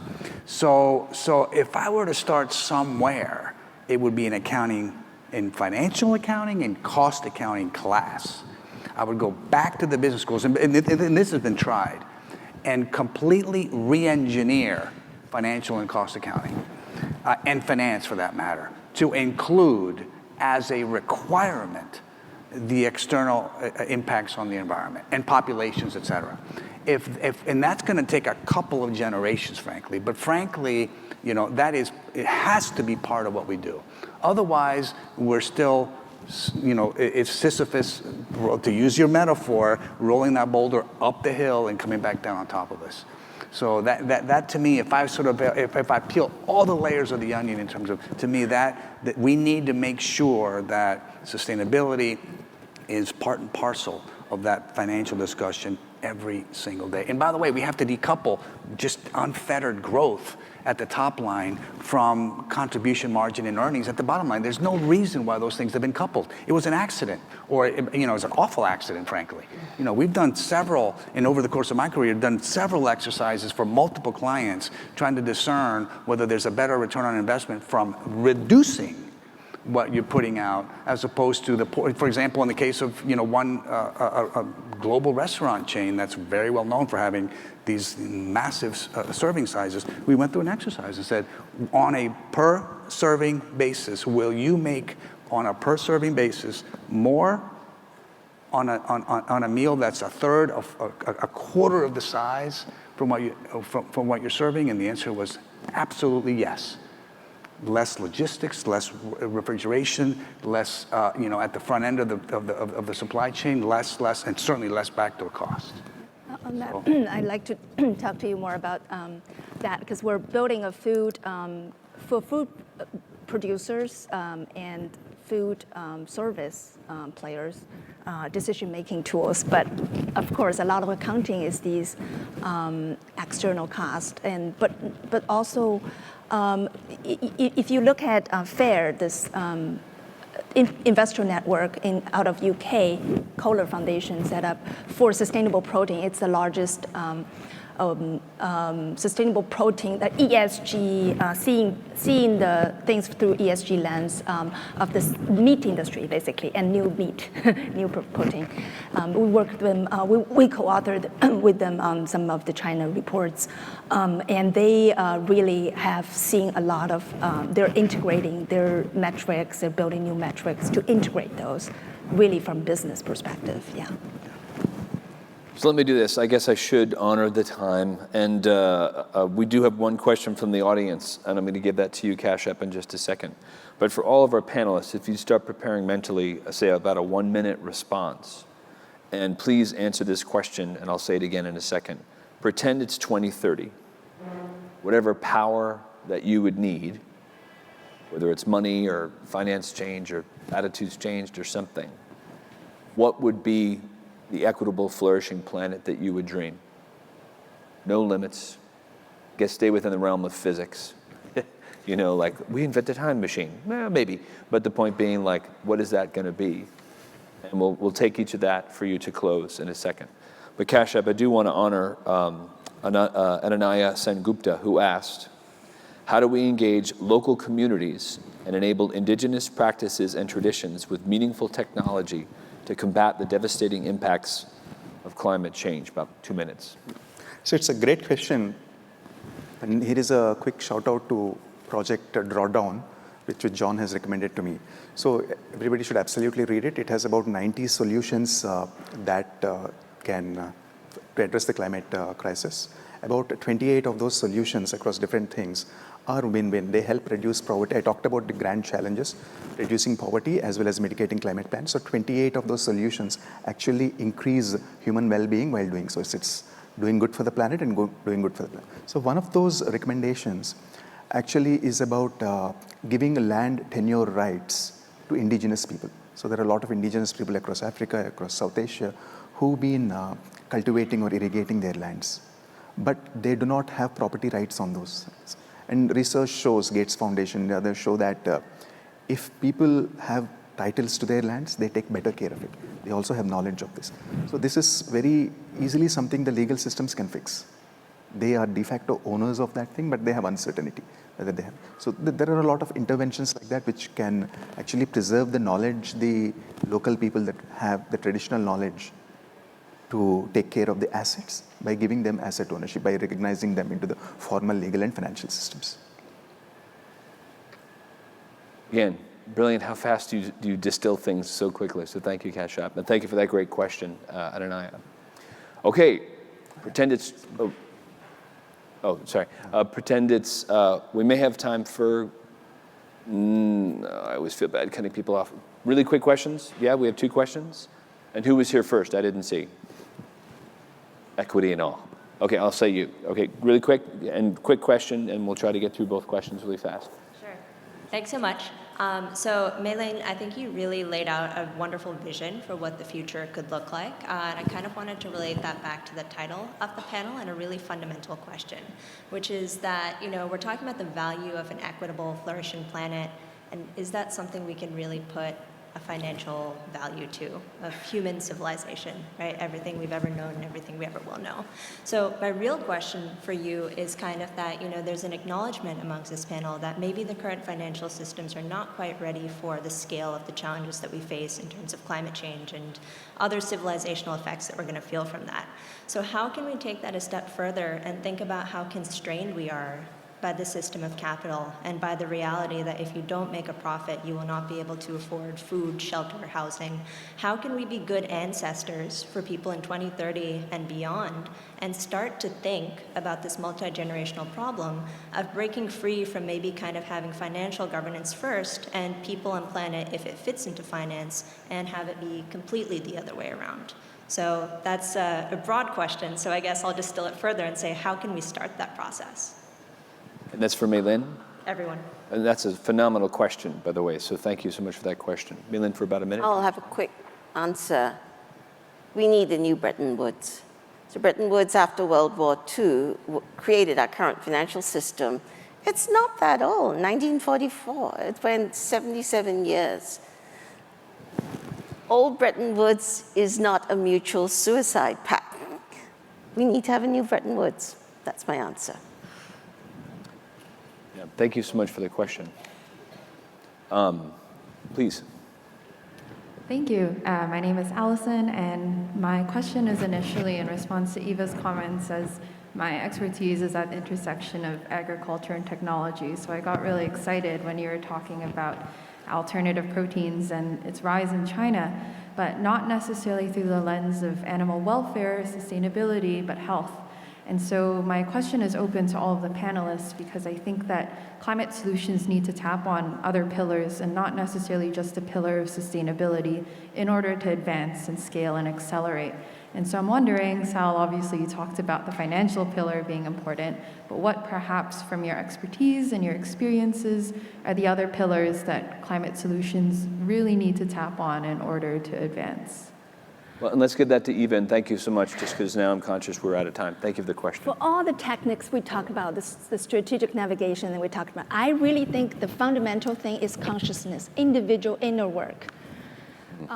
Really the awareness, because the pollution is a reflection of our inner pollution. Why do we buy Shane fast consumer products? Why does Shane has to produce that? Because there are people buying. This Chinese e-commerce chain. But I think, because we talk about so complex, all these problems are interconnected. I personally, meditate, and I encourage everyone meditate, and to gain that peace and understand the oneness. We talked about the oneness. Really, we're we're doing something that's affecting others, and it's affecting back to you. So it doesn't sound very technologist or technical, but I think that's the fundamental. Oh, it's wonderful. All right, let me do this. I have something that I didn't tell the panel about. Thank you so much. That was a great question. All right, if our panelists would stand up for a second.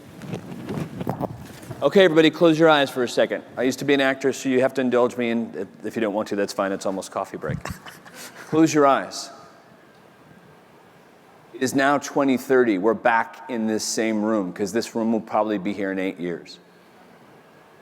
The work that you began as the Pebbles, as Mei Lin said, have gone more extraordinarily than anyone could have ever planned. Some systems have changed, other systems have stayed the same, but equity has taken place. The homeless are now not homeless. The mental health crisis has merged into, like Cash App was saying, these great reports talking about how jobs can give people green jobs, et cetera. You are now in, and if you're comfortable, keep your eyes closed. If you think it's silly, that's fine, but well, no, give it a shot. Close your eyes. Breathe in that we could be in 2030. And now what I'm going to ask our panelists to do is describe what has happened because of their work in the last 8 years to build the value of an equitable, flourishing planet. So when we open our eyes, what you're going to hear from Eva first is how in the past 8 years her dream has come to fruition and how her vision of an equitable, flourishing planet, a la Planet Positive 2030, has come into play. So give her a rousing round of applause. It's 2030. Eva, welcome back. You look amazing. You have not aged a day. Tell us how you made the value of an equitable, flourishing planet, and we're so glad to have you back on this stage like we did 8 years ago. I think, like I said, I think work on your inner world, and then go out and really help others because you're helping yourself. And that has been very helpful to me. And I hope, that's...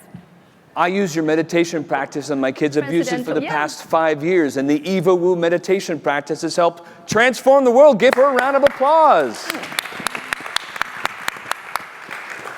You understand what I'm doing here, right? Yeah. That is lovely what you said, and that pebble will grow.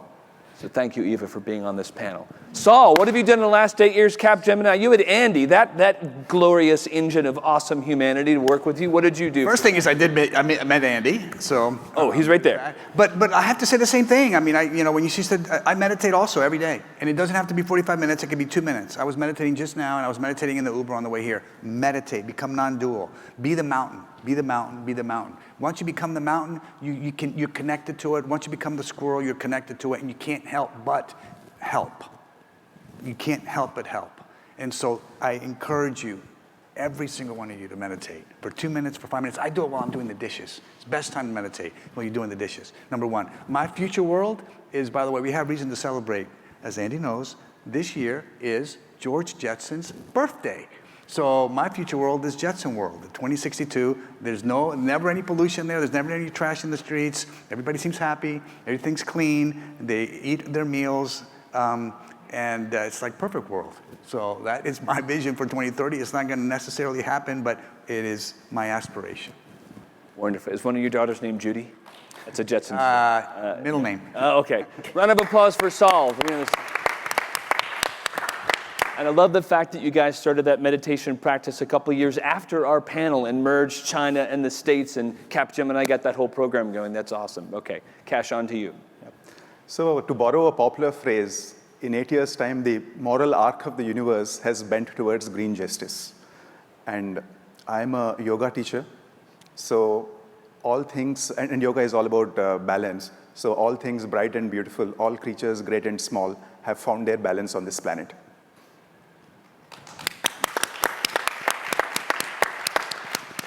Hey, Lynn. Community climate clubs have flourished, and this is the gathering of 10,000 community climate clubs around the world. They're in high schools, they're in colleges, they are in local senior centers, they are part of every professional association. We have community climate clubs. The Stanford Climate School has done the whole speed and scale thing.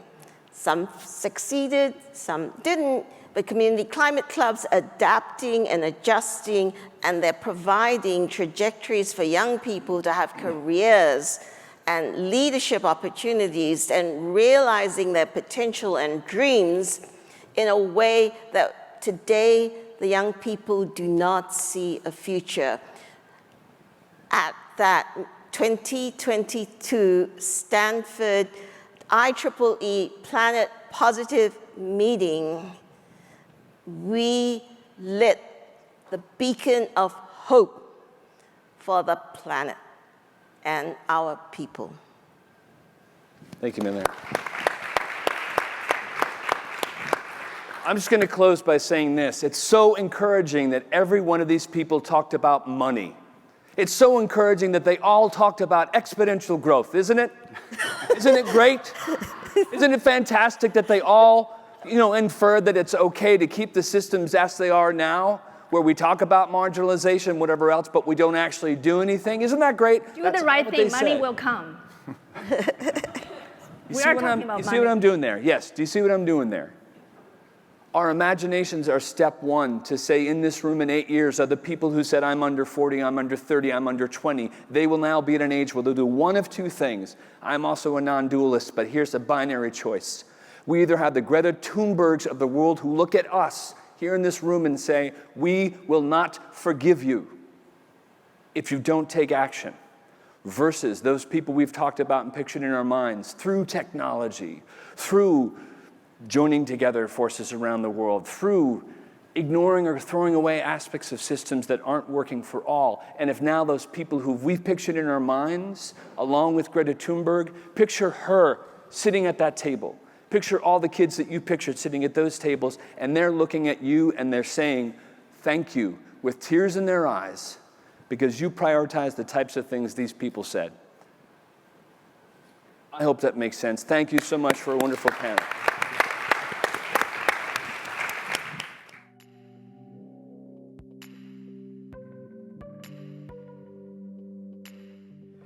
So I'm going to say these instructions a couple of times, and here's what's going to happen.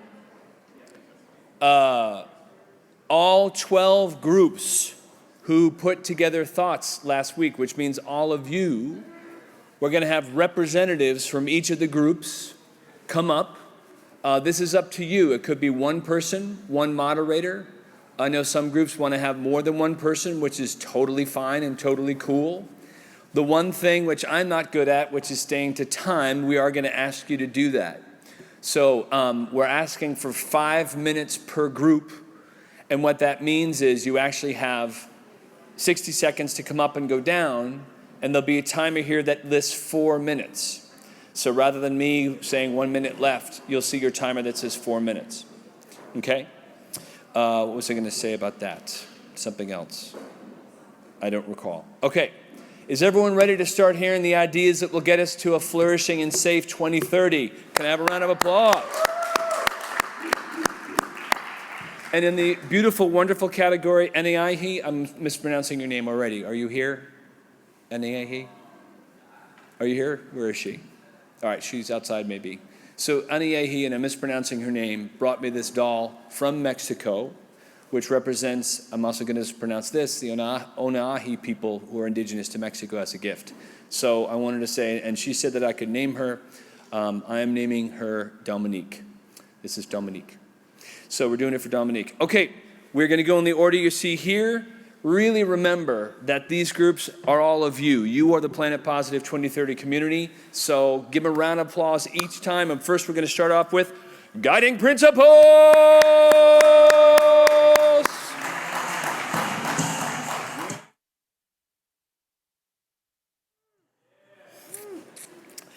Every house needs a foundation. Guiding Principles is supposed to be, and hopefully will be, foundation for Planet Positive 2030. And, sometimes things go wrong. We did not manage to connect to our online participants yesterday, but we were a very strong team of 5 looking at the guiding principles that had been prepared beforehand by the larger committee. So with us were Kathy Baxter, Billy Sear, Anahibi Basamil, and Meilin Fang. And big thanks to her. Clap. She was the scribe. She is keeping us on our toes.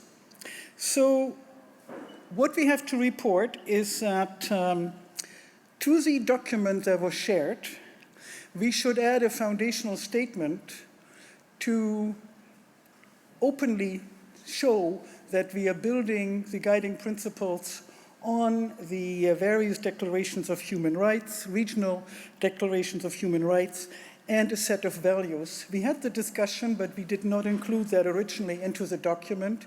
It's showing through the 10 principles that were developed, but it's not explicitly expressed, and we were asked to do that. And that also includes talking and really pointing out the value, the essential value of trust. Another point that was made was that one of the principles that we listed is embracing complexity. And the group pointed out that complexity really pervades all the principles and should become part of the foundational statement. And with that, I'd like to point out that Cassie and Bill are not just here to stand, but take over, Cassie. All right. So, thank you.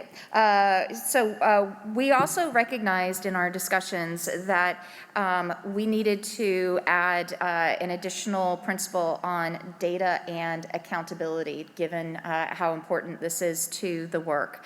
So being able to ensure that all of the work that we are doing is fact and knowledge-based decision-making, and that we create better mechanisms for collecting the data we need for those decisions. Great, thanks.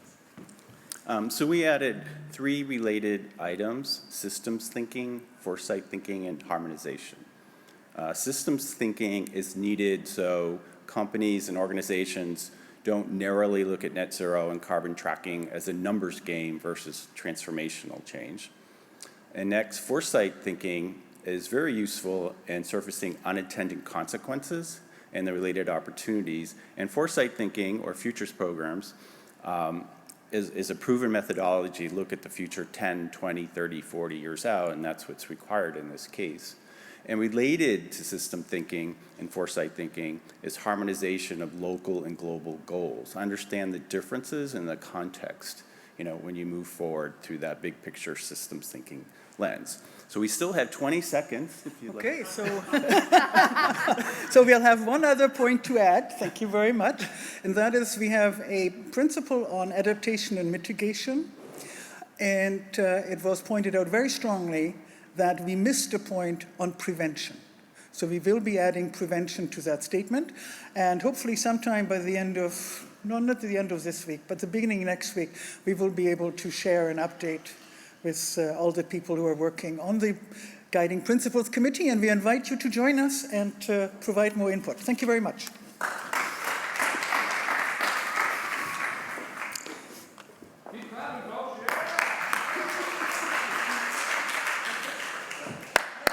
Also, the cross-pollination, all committees are going to be asked to start thinking about what guiding principles to send to that amazing committee. And thank you for that incredible chapter to lead this document. Okay, next. It's metrics, right? Metrics, folks? Let's give it up for the Friedrichsen metrics! Okay, we're Canadian. That was supposed to be Shania Twain.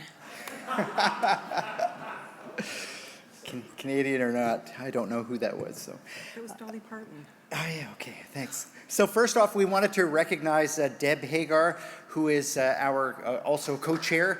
She is online watching, and Sunny Narayanan, who also could not be here, but he was our scribe. We did manage a workaround for the Zoom issues that we experienced, but they were both there working as well as a number of our committee members who also attended online. In our lives outside of Planet Positive, I'm a Trust and Ethics Ambassador for CPA Canada, and then also a board member for the International Ethics Standards Board for Accountants, where I chair the Technology Working Group. Laura is also Trust and Ethics Ambassador for CPA Canada. which is the Chartered Professional Accountants of Canada. We have an equal number, if not more, acronyms than the engineering community, I'm just going to say. But Laura is also a technical advisor to the IESBA, that board, and she's chairing the benchmarking working group there. Also wanted to thank the participants that we had at the review committee yesterday. Apologies if we miss any of these points that we covered. It's a ton of ideas that we received yesterday, and so we're going to try to just hit some of the key points in the 4 minutes. Speak quickly, yeah. And just before we miss, Eleni was our technology person in the room who also very handily got our tech working for us, so thanks to her for that. Okay, so at the big picture level, we stepped back and we reviewed the guiding principles from the Extant Chapter 1 and noted the need for the work that we're doing in metrics to make sure that that remains aligned with the guiding principles. To that end, we also noted that some of the specific points that came up in our chapter in the current draft might actually find a better home in Chapter 1, possibly elsewhere. We recognize the continued need to more content coming your way, Micah. Because we really looked at what we're doing also has a horizontal impact across the document. And so it's kind of easy to find yourself falling back into some of those big picture items. Group also reinforced the need to focus on the criteria for determining metrics, making sure that they're usable and practical, and not trying to define specific metrics themselves. It's really the role of other organizations. There's so many different frameworks out there. Some of the frameworks that we are considering and looking at kind of maybe having pointers to, we can certainly also be using the foundation that's already in place for the from the IEEE's work and building on those existing frameworks. Overall, we noted, big surprise, words matter. The terminology that we choose, the scope that we include in strong sustainability by design is going to be important. In other words, we have to consider all life, all types of organizations, institutions, countries, etc., and noted that we need to consider perhaps the space beyond Earth as well, that there's some clutter and some things that are going on there. And we're at 45 seconds to go, so. Minute 45, actually, I'm just going to point out. More specifically, when we were thinking about frameworks, there's recognition that it'd be beneficial to have one common set of metrics with the central globally recognized standard setter or certifying body. If it's not feasible, because again, there's a lot of frameworks, and every time a group decides, hey, we have this new unifying framework, usually what happens is you've just spawned a new framework entirely again. The group emphasized that consistency in metrics is important. Metrics need to be objectively measurable, reproducible, and so on, but there were some caveats there. We still have to think about measuring and considering certainly the qualitative aspects that are harder to capture, social impacts, well-being, and so on, and not just thinking about the quantitative elements, although there was debate. It was noted that there's a lot of possible ways of measuring things, and that's okay. But we do need to come up with a taxonomy and a mapping that makes sense to sort of translate between different metrics so that, again, everyone is sort of on the same page with what it is that's going on. And if you aren't identifying a very specific metric because it's not being relied upon yet, then at least you want to be transparent about the methodology of what it was that you were capturing and how that's being presented. Okay.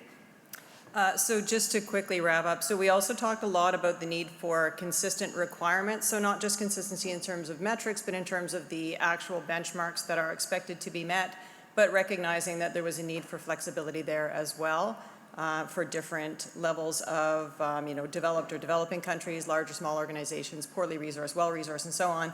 And one thing I'll just wrap up with is that we noted that there was a disconnect between where the standards are being developed and required and where they're actually being used by those who are actually making change. And they need to take both that top-down approach is sort of a good one, but we really also need to be more, kind of building that bottom-up approach where those who are working with the systems have an opportunity to contribute to the metrics that make sense for them in their context. And there was an innovative idea to talk about using sort of the Netflix approach where there's a commons or a repository for all metrics to be entered into and for there to be AI in play behind the scenes to say, hey, if you liked this metric, if this worked in your space, consider this one as well. So sort of the Netflix of metrics was the way that it was sort of thought about. So, and general big picture ideas around the transparency, accountability. We heard some great information this morning that we were also madly taking notes on to build in with respect to the financing and the funding and the kind of measuring and monitoring from that perspective as well. And I think we'll stop there because we are over time. Yeah.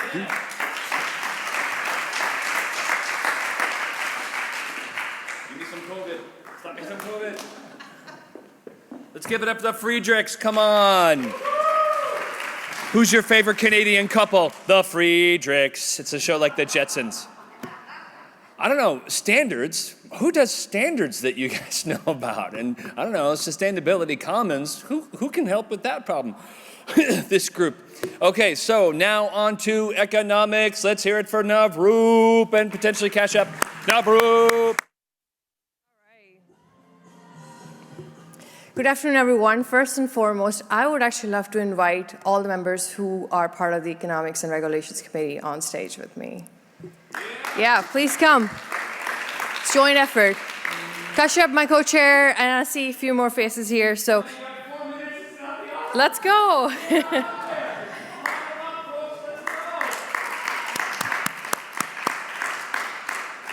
So I want to make a point here, which is that the study and the discipline of economics is not just something that economists do. And I'll come back to that in a second, right? All right, so very quickly, briefing on the committee itself. We had a stellar committee, 7 people who were together in person, and 6 people who are joining us virtually, so we were 13 strong. And of course, we'll have a lot more.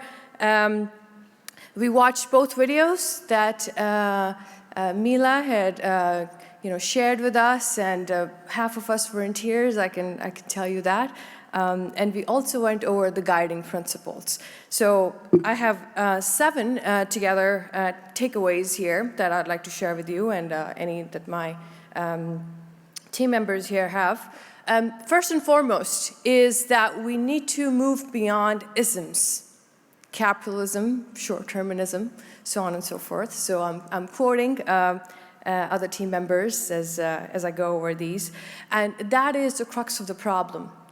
And here's the key takeaway here, which is that it's not just about what are the models and the metrics, but where does the problem lie? And I'm so proud of this committee because we actually diagnose the problems, right? And we just didn't talk about surface level, what kind of economics we need to justify this, or the regulatory sort of support we need. So that's my first takeaway. The second is, we actually have a contribution, perhaps, to the Guiding Principles Committee.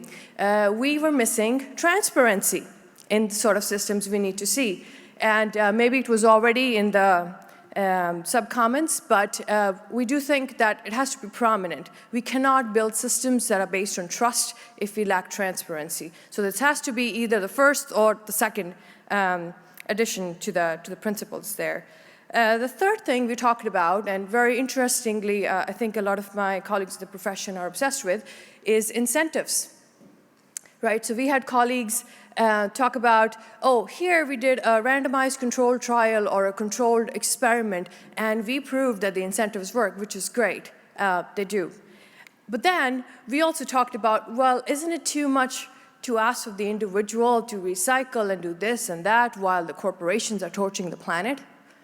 And the scale doesn't match up, right? So we talked about how incentives are misaligned. You still have $20 tickets when you're flying within Europe, right? And so how does that pricing include the sort of incentives we should have when it comes to, for example, your carbon footprint when you're flying, right? So this is just a raw, quick example.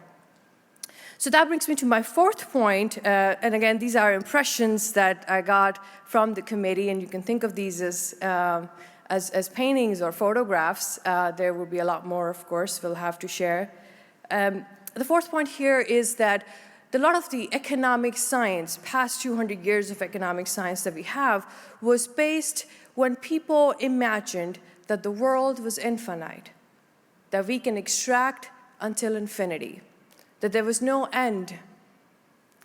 And perhaps many even believed the earth was flat. So that is a great departure from what we know now, that the world is finite, we're all interconnected and interdependent, and hence a complex adaptive system. And so we need to rethink, redo, rewrite our economic systems. That doesn't mean everything else goes away, which is, there is great research and learning we have from a behavioral economics perspective, so on and so forth. So that is useful. But the normative frameworks, profit or the baseline being the end all and the be all, right? Theory of the firm, all of these things need to go in. I think Malin captured it beautifully when she said we just need a new Bretton Woods, right? So that's a good starting point too there. My fifth point, and Carolyn brought this up, and I thought it was beautiful, is this notion of satisfaction, human satisfaction. We've built systems and structures that are based on user unsatisfaction. And I want you to think about this for a minute. Every system, every marketing campaign, our entire economies. And so this is something that we would like to connect with other committees on as well. Help us and let's figure out what it looks like when we build around human satisfaction, because that's what we all want and need at the end of the day. My sixth point is that the basic needs of all humans need to be met. We have left many behind. We continue to leave more behind. We know about the minimum wages or what have you. But if you look at the hierarchy of needs, which is fairly basic and primitive, but the idea is that you have to have your basic needs met, and then you will have the autonomy and the mental space to go to the next level, right? So that is the starting point. You cannot expect people to do sustainable things, particularly at a neoliberal sort of sense of the term, where a lot of weightage is on the individual, unless we ensure that the basic needs are met. And so this is a boring topic to say. There's been a lot of back and forth on minimum wages, minimum universal basic income, so on and so forth. And it's interesting that economists cannot still agree to that. But that is a starting point. So again, like I said, I'm so proud to say that our committee was so absolutely focused on the core problems, right? How do we get here? Finally, and perhaps again, something that we would like to cross-pollinate across with all the committees and in fact, throughout the report, the final report as well, is this nexus between economics and regulation, right? So it's not a coincidence we have that name.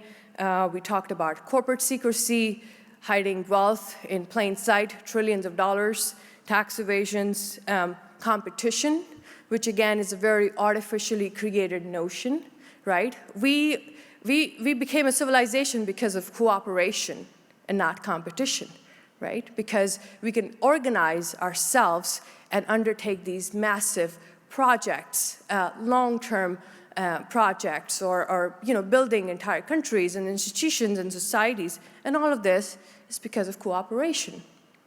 So the idea that competition is a driver of economies is a mistaken one. You're a siloed thinker. You cannot look at the whole system if that's what you believe in. And I'm super glad that was very prominent in the committee. And finally, to get past the scarcity mindset, with digital technologies, the digital world is abundant. Artificially created scarcity is not the end-all, be-all, right? So, and we think actually regulation should be something that we should highlight, and what kind of supportive regulations we need in every section of the committee, of the report, of the different chapters, right? And I'll leave it there because I don't want to go into the more political side of things, how it all went down over the past 40 years and where we've landed. But those are some of my key takeaways from the committee. And I know I'm over time, but if Kashyap and other members have anything to add, I'm happy to yield the podium. All right, thank you, everyone.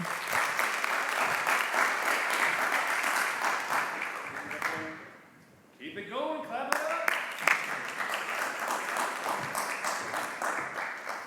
up. The next group is Global Methodologies, the amazing Marisa. Global Methodologies. Okay, I like our musical interludes. So global methodologies, it's a behemoth, right? So the first thing we talked about, and we were a small but mighty group, and I have two people I think here from our committee. There's Luke, the wonderful Luke, who was our scribe, and Manisha is here from our committee. And we had two new people come in, and that was fantastic. We were small and mighty. The first thing we talked about is, what are global methodologies? What does that mean? Are we talking about the umbrella? We can look at it in a couple of ways. The umbrella holding all of the individual methodologies within each of the committees, or are we talking about a through line? Are we talking about a series, perhaps one or two global systems of methodologies that can be seen through all, right? That they're the underlying through line. What we came to, the takeaways that we came to in our recreation, was really the thought of reorganizing the work of our committee, which was 36 people working together, putting things together. And what we really came to was this idea of starting with building systems thinking design from a regenerative perspective. Has to be that's where the umbrella starts. If we're going to talk about an umbrella, that's where the umbrella starts. And that we build these principles as we apply methods. And I think you were just talking about how do we apply them? Because I just heard the term pracademic recently, which I love. It's brilliant. It's instead of being just academic, which academic is fantastic, but is it in practice, right? So pracademic, this idea of how do we build these things in partnership with technology. And then the second thing was establishing foundational interconnections. So if we're really coming from a holistic wheel of health perspective, mental, emotional, physical, spiritual, is essential. It has to be in the foundation. It's integral with planetary well-being. And the third thing was the establishing compassion as essential to human and planetary flourishing. The next thing was redefining care, because care was one of our issues, bringing care, right? The idea of care economy, care as a concept, but care means different things in different languages, the word itself. And then what does the concept mean? And so we really talking about, we had mentioned, as many people have, Ubuntu, because Ubuntu, right, and that is an easy concept to explain. And so taking that and explaining care as a social culture of caring versus care, and it's wonderful having care professions, but taking it away from care professions and extending care as a social culture to include all living beings in the environment. And with redefining care, really clearly explaining to people who go, and I've talked to people even at the event who said, I had never heard of a care economy. And that's not because they're not intelligent or not well-read. It's what is in the zeitgeist. So it is coming more into the zeitgeist. We know about circular economies and those things, but really bringing care economics, care in education, care in governance, agriculture, environment, that becomes the idea, the philosophy of care is embedded in how we operate. The recommendations that we came to was a need to build skills and abilities within, across, and between all the systems. We've got all these committees, as an example, and we can be working in silos. That will happen just because of the way the world works. So how do we begin to create, I call them constellations, but how do we begin to create constellations that connect us? The second one is a repeated theme that we've heard, inclusion. Who's missing in this room? And we can look around and I can tell, the list is long. Who's missing in this room? And why? Because we say, we have to engage youth. We could bring, right? We can invite, it's about an invitation. It's not a challenge, it's an invitation, right? That's what talks hopefully should be, right? Invitations, come on in. So we really, that is essential. Multimodal communication is also part of that. If we want to invite people in, we have to learn how to communicate multimodally, not just in talks, not just in speaking, in storytelling. Storytelling is a great way, but we can do storytelling in film. The film Gabrielle showed yesterday about, right, those are ways of inviting people in. So storytelling is essential, and storytelling actually there's a huge amount. What is it? What is his Hassan? I'll think of it in a minute. Did a talk about how storytelling actually affects your nervous system and your decision making. Language, we use that as the first vital step, and language again to increase engagement, because I go cross-eyed when I read half the papers, right? And the thing is, and again, it's not from not being well read, it's sometimes, we're not absorbing it because it's written in either a professional language or it's written in a language we're just not used to. So how are we communicating? And communicating across stakeholders, because we talk, especially in tech, we're bringing in all stakeholders, but I don't see stakeholders at the table. Right? So how are we bringing all the stakeholders, intergenerational, socioeconomic status, and socioeconomic identities, and how are we bringing those in? And you know, with language, I quote the Einstein. I was saying last night. It's probably not Einstein. I don't know, but it is. If you can't explain it, you don't understand it. So none of these concepts are so impossible to understand that they can't be understood, so that brings the inclusion in. The next thing, because this is a big issue for our committee, is transdisciplinary collaboration. And we're not talking about multidisciplinary, which is fantastic. None of them are bad. The type of disciplines. So I'm going to do the Cliff Notes version. Multidisciplinary is a soup pot with a bunch of different people on the outside, and each one puts an ingredient in the pot. That's multidisciplinary. It's additive. Cross-disciplinary is, I'm going to look at this problem from your point of view and your discipline, and you're going to look at it from my discipline, right? So now it's cross, it's perspective taking. Interdisciplinary is a Venn diagram. We all stay in our own disciplines. Up until now, we've all stayed in our own disciplines. We stay in our disciplines, but we have a common agreement, either in a common agreement or a common disagreement in the center.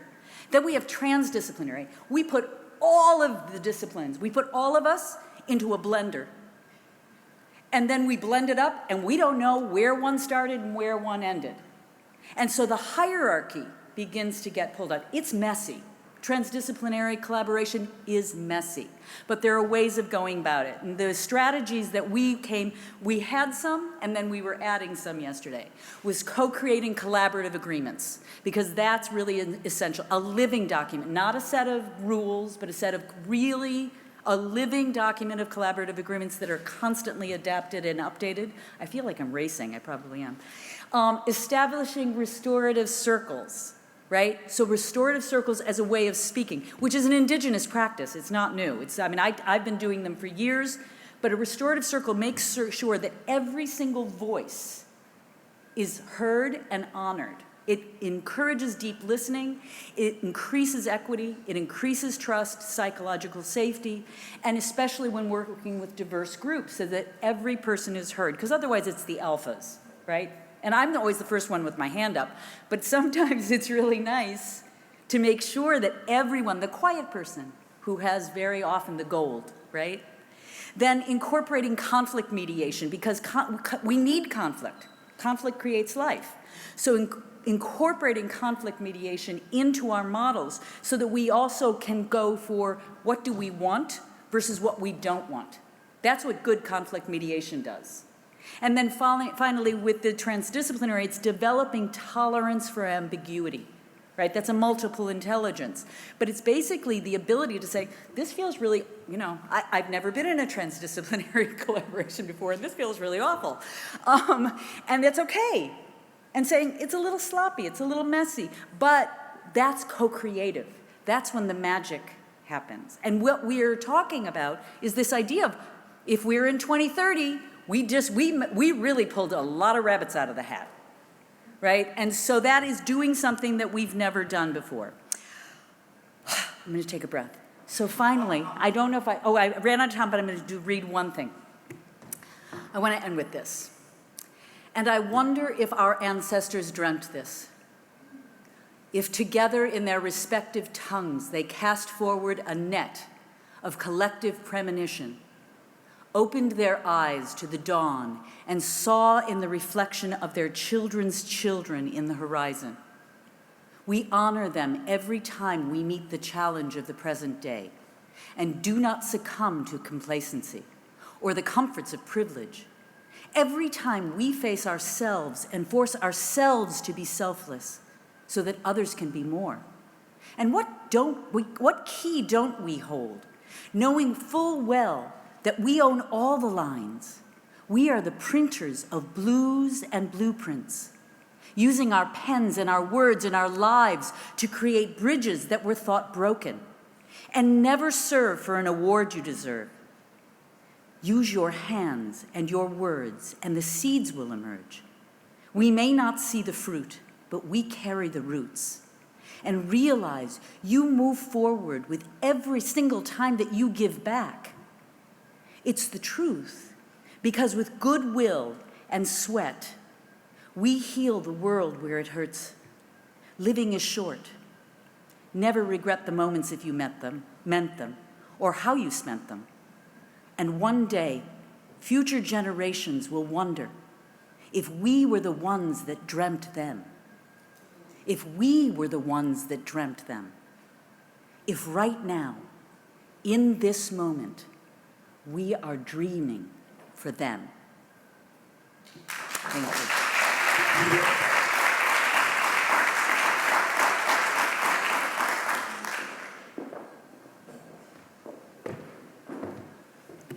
Well, that was just lovely. I just keep crying. Maybe it's the COVID. Are you starting to get a sense of how magnificent this document is because of the people that are writing it? Strong sustainability by design. This is a first draft. All right, next we have forests and trees. Where's the young Max Song? Max, come to the stage, Max. It's right here. I'm teasing you because the last 2 days at 9 o'clock he texted me. He's like, where are we? Where's the auditorium? Come on up, let's give it up. Round of applause for Forrest. Okay, cool. So we have Ian, and we have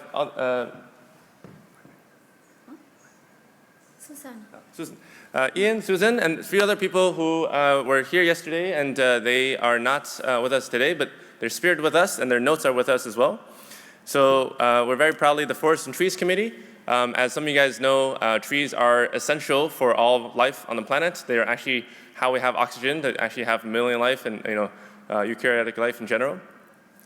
It is crucial for us to reimagine and deeply consider the relationship that we have to our trees. And there are several key dimensions that we want to explore in detail and kind of leave you guys with some inspiration and a reference to the work we've been doing as the committee. The first is how do we value the existence of our trees? And there are several spin-offs from this question. First of all is there are methodologies we have in place today to actually create carbon credits from the preservation of trees. And that is a significant milestone. Ian's actually worked on some of these efforts himself personally and sort of participated in standard setting exercises. The fact that we can actually create economic value from the preservation of our trees is incredible. So I think that deserves a moment of pause.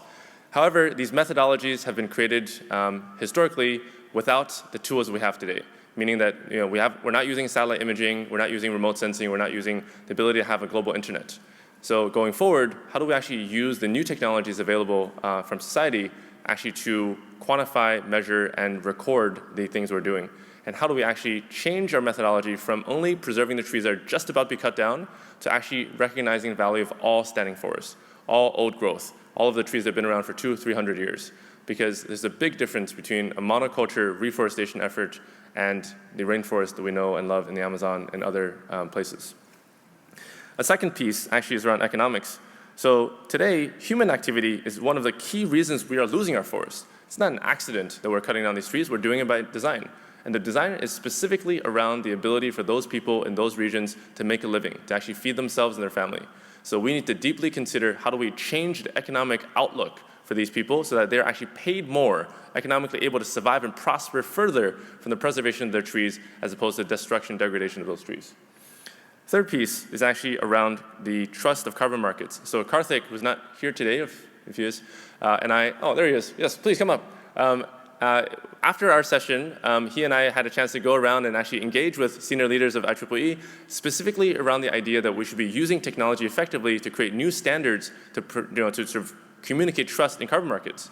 And if we do that, we can actually radically decrease the cost of verification and promote economic development for many small and medium-sized farmers and other people, so they don't have to worry about paying $50,000 actually to get verified for their particular conservation efforts. So it's something that we really want to dive into detail. I'm going to actually run over time on that particular note. Fourth is actually arts and cultures. So some people on our committee actually are incredible artists, creatives, and they actually said the way that we celebrate the beauty of our forestry is something that we need to do more of. We need to actually find ways to empathetically tell stories using AR, using 2D mediums, 3D mediums, actually make us celebrate the existence and beauty and sort of awe that we have. After the cocktail party, there's a big tree there, and you guys saw it. Standing underneath that tree, I invite you to do that actually before you leave here, is one of the most incredible experiences I've had actually all conference. Fourth and final thing is actually around relating to indigenous people. So we need to find ways to actually bring stakeholders who are physically the stewards, the sort of guardians of these trees, into the conversations we're designing so that they have a voice that has historically been completely not present. And even in our community itself, we're actually going to try to find ways to have those people come and participate in whatever documents we design. So thank you all very much for that, and thank you for amazing work from our committee members. Really look forward to talking to all of you guys about the beauty of our trees. Thank you.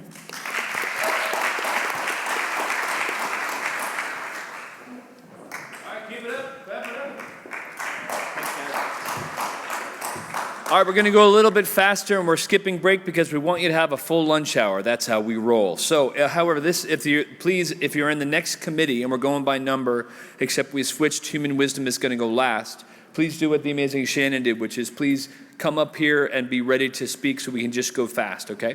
Thanks so much. Let's give it up now for Shannon.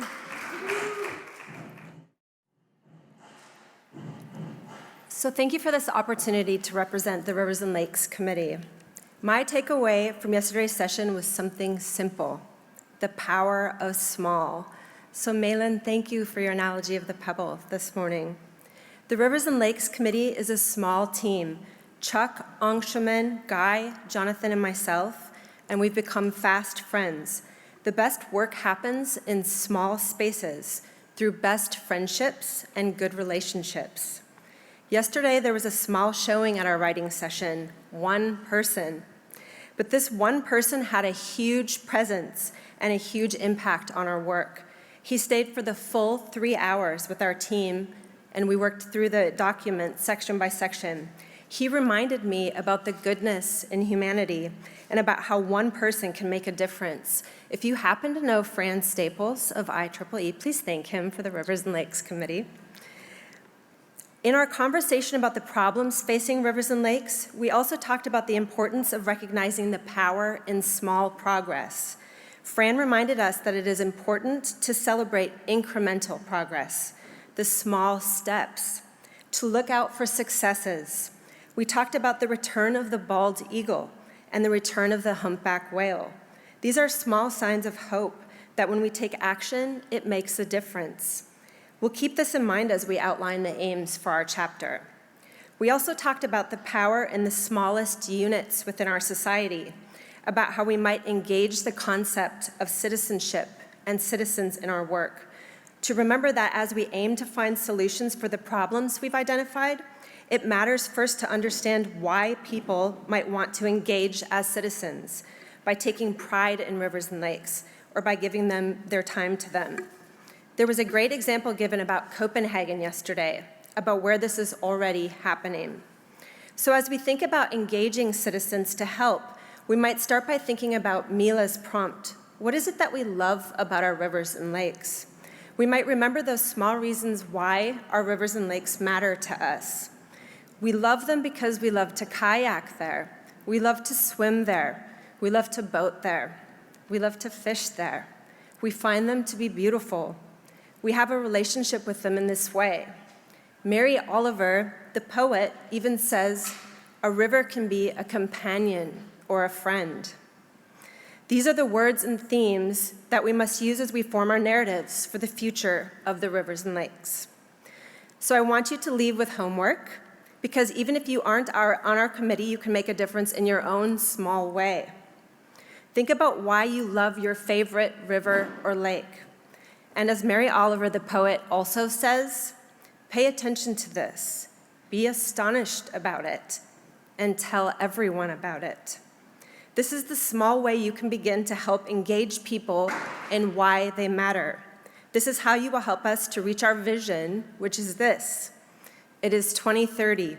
Key technology developments, policy implementations, and perhaps the most difficult of all, the focus of human will, have together resulted in the regeneration of the ecosystems of the world's rivers and lakes.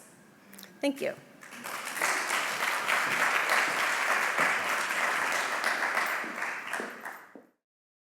Hello, everyone. Thank you for this opportunity. At the towns and cities, we have the honor of working with really amazing, incredible leaders. I wish they were here. We have Louis and Joel. They are really amazing human beings and amazing leaders that we have the opportunity of working with. So, as we know, 70% of the world's population is projected to live in urban areas by 2050. So, how do we build cities that are more human and centered, human-centered and nature-centered? We all agreed that we don't need more technologies in our cities. What we need is more humanity. So when we talk about sustainability, we are mostly focused around environmental sustainability and things such as decarbonization, but we also have social and economic sustainability, and that's why we think that the SDG framework is a really amazing framework that brings all of it together, environmental, social, and also economic. So I try to compartmentalize most of the issues that were raised based on the SDG framework to illustrate how we can use that as a canvas to operationalize the goals and achieve our goals by 2030. How do we produce enough food to avoid hunger in cities and towns for every country to fight poverty in any way we can, which is SDG 1 and SDG 2? How do we leverage technologies of smart cities and circular economy in practice to provide more livable shared spaces, prioritizing community and mental health, which are SDG 3 and SDG 8? How do we design the right education system to incentivize citizens to be more involved with community engagement and close the gender gap, which are SDG 4 and SDG 5?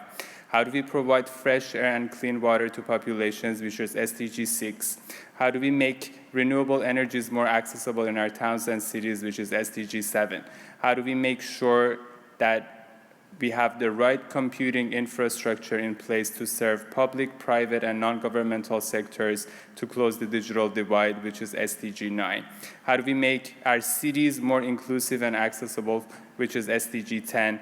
And how do we make the transition into 10 minutes walkable sustainable cities and towns to close the gap in the supply chain, which is SDG 11 and SDG 12?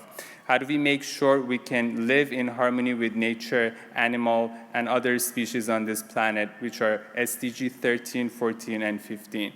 How do we coordinate action between governments, academia, entrepreneurs, social agents, and NGOs to transfer cities and towns into positive, peaceful innovation ecosystem, which is SDG 16? And finally, last but not least, how do we come together and collaborate to achieve our global goals? Thank you for the opportunity.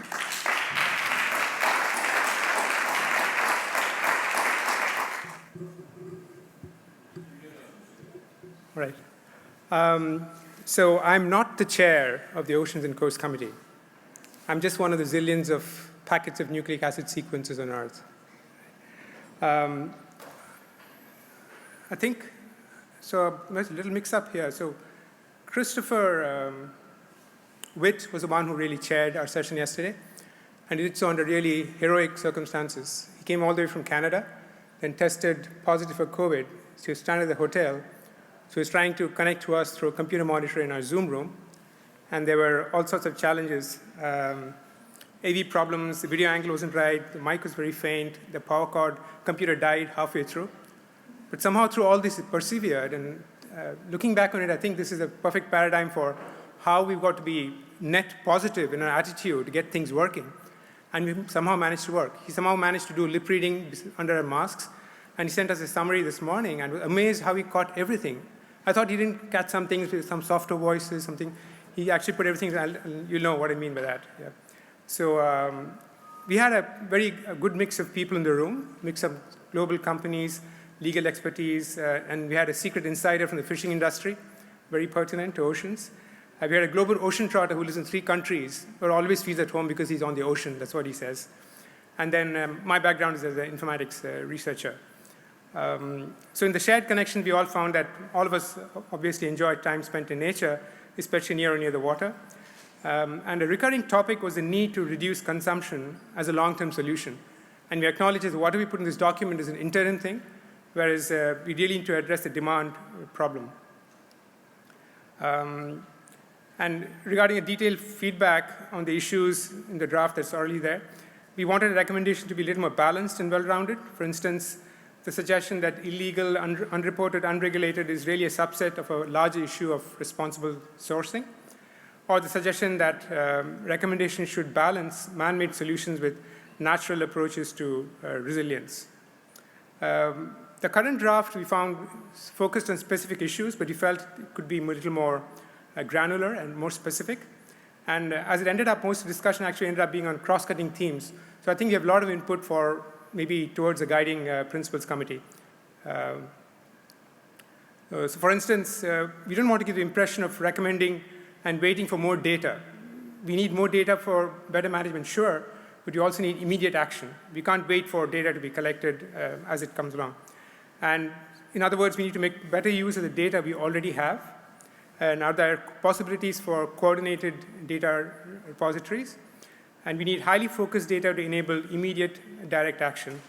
And as has been emphasized several times before, we need to respect local and indigenous knowledge, ensure prior and informed consent.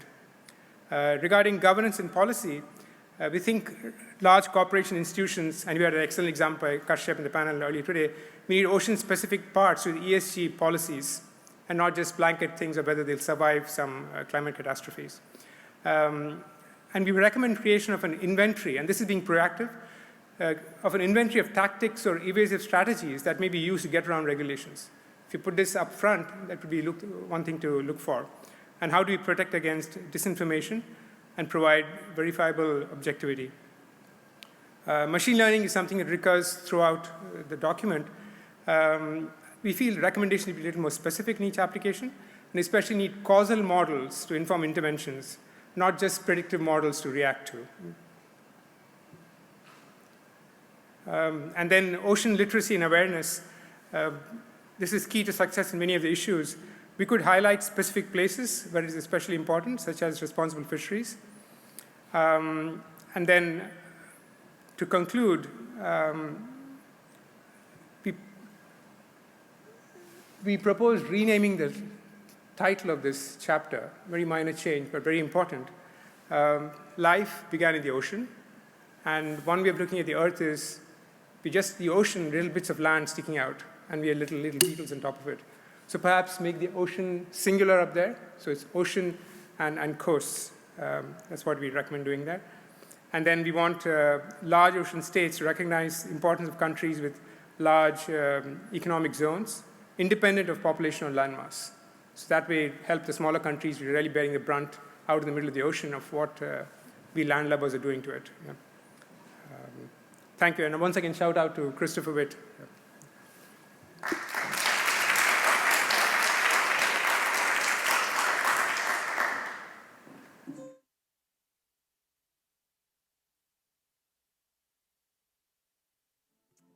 Thank you very much. My name is Colleen Kirtland, and I'm going to take a little bit of a different tack today. At work, I'm known as troublemaker numero uno. So, actually, in full respect to the spirit in which Mila set us up for regarding deep time and our presence in the moment, I'm going to invite our committee, anyone up here from the committee, because we're going to give you an example of how things transpired. Now, I promise you, John, there is actual content, but we can read about that later, because so much of the work is about how we engage in the moment.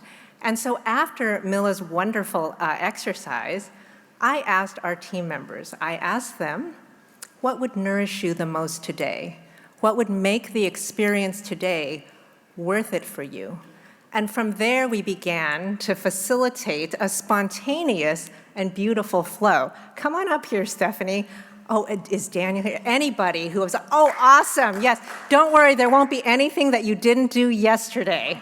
So we began our exploration with a bit of persona exploration. Who do we serve? We're not even going to get to the solutions until we understand that. And we talked about various elements of humanity, animals, living systems, and all these things. And we have all those ideas down for the, I don't even want to call them personas, living things that we actually serve. And then as the spirit turned out, what happened next? Oh, our co-chair, Elliot, he was calling in from Miami, and I said, well, learning how to be a team hybrid is a skill we all have to learn. And so we decided to include Elliot in a group dance. And I said, well, what kind of music should we use? Should we use Native American music? And it's like, no, none of us are Native American. That might be disrespectful. I said, I honor that. So what should we use? And Daniel came up with the idea of Beethoven's Fifth Symphony. And so I don't know if you'll be able to hear it, but I'll blast Beethoven's Fifth. And hold on a minute. Uh-oh. All right, here we go. All right, go ahead out there and let's. You're not doing. Okay, so we passed Elliot around. I'm going to just be the comment. You can pass it to me. We passed him around and we started dancing with Elliot. Yes, and we were honoring the moment. Yes.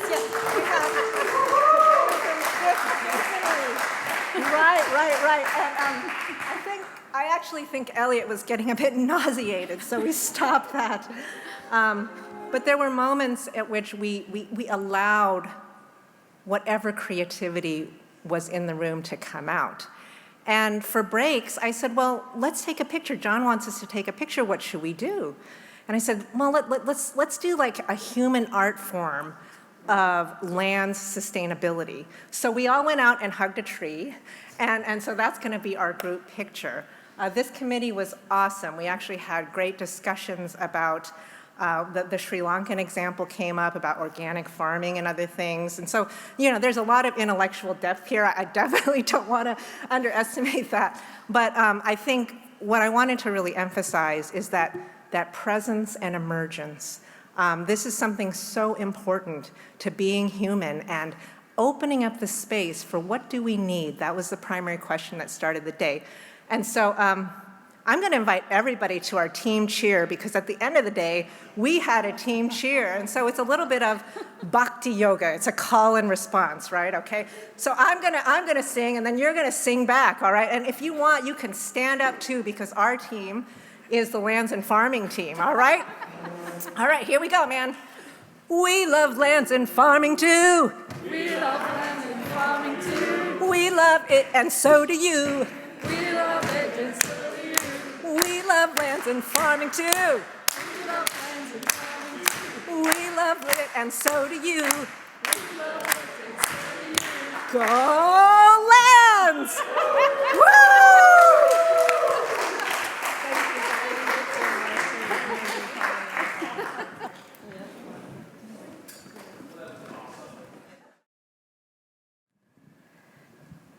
Thank you all for this opportunity as I present the Sustainability Commons chapter that consists of 13 members. Thank you, John. Thank you, Cyrus. Cyrus Hodge and myself, we both are the co-chairs for this chapter. And Cyrus is cheering us from Florida. And in every step of the way that he has tirelessly worked along with us. And what is fascinating about our committee is, our committee had a diverse group of members, just like any other committees. But one thing is that we saw is we came from various career backgrounds with rich experiences, and as well as we got to hear from young voices. So one of the young voices is sitting with us right here. And what did we see? Each one had a passion for sustainability. And the Sustainability Commons, what you see here, is a very newly formed chapter. And yesterday was our very first meeting that we put together to brainstorm on the following. So what do Sustainability Commons actually mean? And what does it mean actually for our society? how are we going to share the knowledge commons practices and principles to the world, as well as who are our target audience. Keeping these four areas in mind, we decided, okay, I would like to invite a couple of people from our committee, Tamara and Armin, and who would like to share what we accomplished with such a short time in our first meeting yesterday. Go ahead, Tamara and Armin. Thank you. And I'd like to really call out Armin, who I think is familiar to everybody here. You might remember him as the last man standing in the room yesterday when we did the reverse age banding. So at 18 years old, Armin came and joined us for the session to think about the Sustainability Commons. And I think in the spirit of what IEEE stands for, we should invite Armin to share with us what the experience was like. How did it feel for you? What did you hear? What did you learn? What do you want to share? All right, thank you for your introduction. So yeah, thanks everyone for the interesting panels yesterday. I was especially interested when, I believe it was Max, one of the students, had that point about how there was 500,000 people outside the COP25 interested in getting involved in the movement. And although logistically you can't have 500,000 people in a conference room, that sort of spirit is what we like to see. And I think that those are the types of people that we should really be engaging. So thanks for the welcoming community. I think we should be welcoming more youngsters as well, because it's good to have our 1% here who are all passionate about sustainability, but it really does need to be a group effort where everyone is actually contributing in some sort of way. So that engagement is just essential. Also, we talked a lot about ontology yesterday and having a language that aligns with people, so everyone has the same understanding of a sort of word. So when I came in, Sustainability Commons, I thought it was just a room, people talking about sustainability. But it turns out sustainability and commons sort of meant two different things, which she'll describe. So I guess having that sort of structure and understanding of what different terms mean is really important. Also, engagement. It should be sort of a two-way process. So we should definitely be teaching, but we should also be receiving input and information from others as well, so that our consumers and the people that we're tailoring our education to should also be contributing to our sorts of body of knowledge and insights, because sometimes they'll have something that maybe we didn't think of. And also curation and quality of the content. While the document that we're all creating is definitely applicable to people who are interested in sustainability and whatnot, for the general audience it can, and people out of academics, it can be a little bit intimidating. So sorts of videos or other sorts of media, like maybe even TikToks or YouTube, could be ways to engage the youth and just the general population as well, since it's a little more accessible. And so with these ideas in mind, and the idea that we were here to think about how you could facilitate the long-term accumulation and exchange of knowledge, information, practice and experience, we got a little bit stuck in the logistics and the operations. We thought to ourselves, what would we need to have a really sustainable Sustainability Commons? And so we thought about potential business models, governance structures, resourcing needs. We thought about the need for metrics and rewards that would drive the right incentives. How do we learn about how incentives have potentially led us a little bit astray so far? And with all of that, we considered things like models that we knew existed, the Wikipedias and the problems they've faced. We talked about DAOs and the temptation to use technologies, but also what we heard in the day about the need before the tech. And then we thought a bit about MOOCs and other structures that we've seen work and how things can be best applied to solve problems and reach scale. And with all of that, we realized that was way too much for the workshop yesterday. And so we had recommendations around how we might look at, building this out and actually getting to, as Micah put it, design, innovate, deploy. How do we actually do the things we're talking about? So we thought we would have to choose a focus. We didn't want to reinvent the wheels that are turning and leading us in the right direction. We wanted to partner and work together. We wanted to think about how we could understand the systems as we think about them. How do we map them in a way that show us opportunities to hold on to the things that are good and nudge the things that could do better? We cared very much about the feedback loop. Just as Armin shared his experiences and what worked for him, we want to know what could work to make things stronger, better, more. And what also doesn't work and why? How could we improve upon ourselves? And that takes us then to the need for Workshop 2, to redesign. And so to echo the Global Methodologies group, we welcome anyone. It's an invitation. Engage, work with us. Come with us to design, innovate, and get to deploy. So with all that, conscious of the time, Armin, we did spend some time coming together to set our vision, to share our common language and create that ontology. Would you share that with the room today? Yes, so Our goal is that people have access to valuable, contextualized sustainability knowledge that they understand and can adopt to enable the planet to thrive over the long term. Thank you.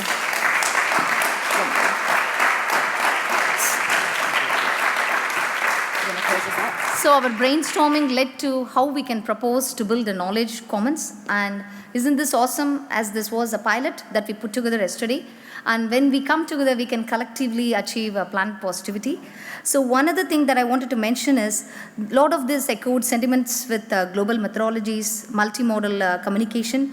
All of this recently, the title pilot really embodies the IEEE principles from the Global Methodologies Chair, Marisa, who explained it a little ago. Thank you so much. Thank you, John.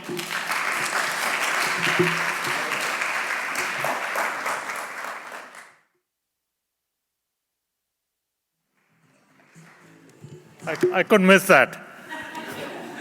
So I made the rookie mistake as a 30 years with IEEE. The rookie IEEE mistake was telling Micah a month ago, this is great, the kind of committees you have, but where's workforce?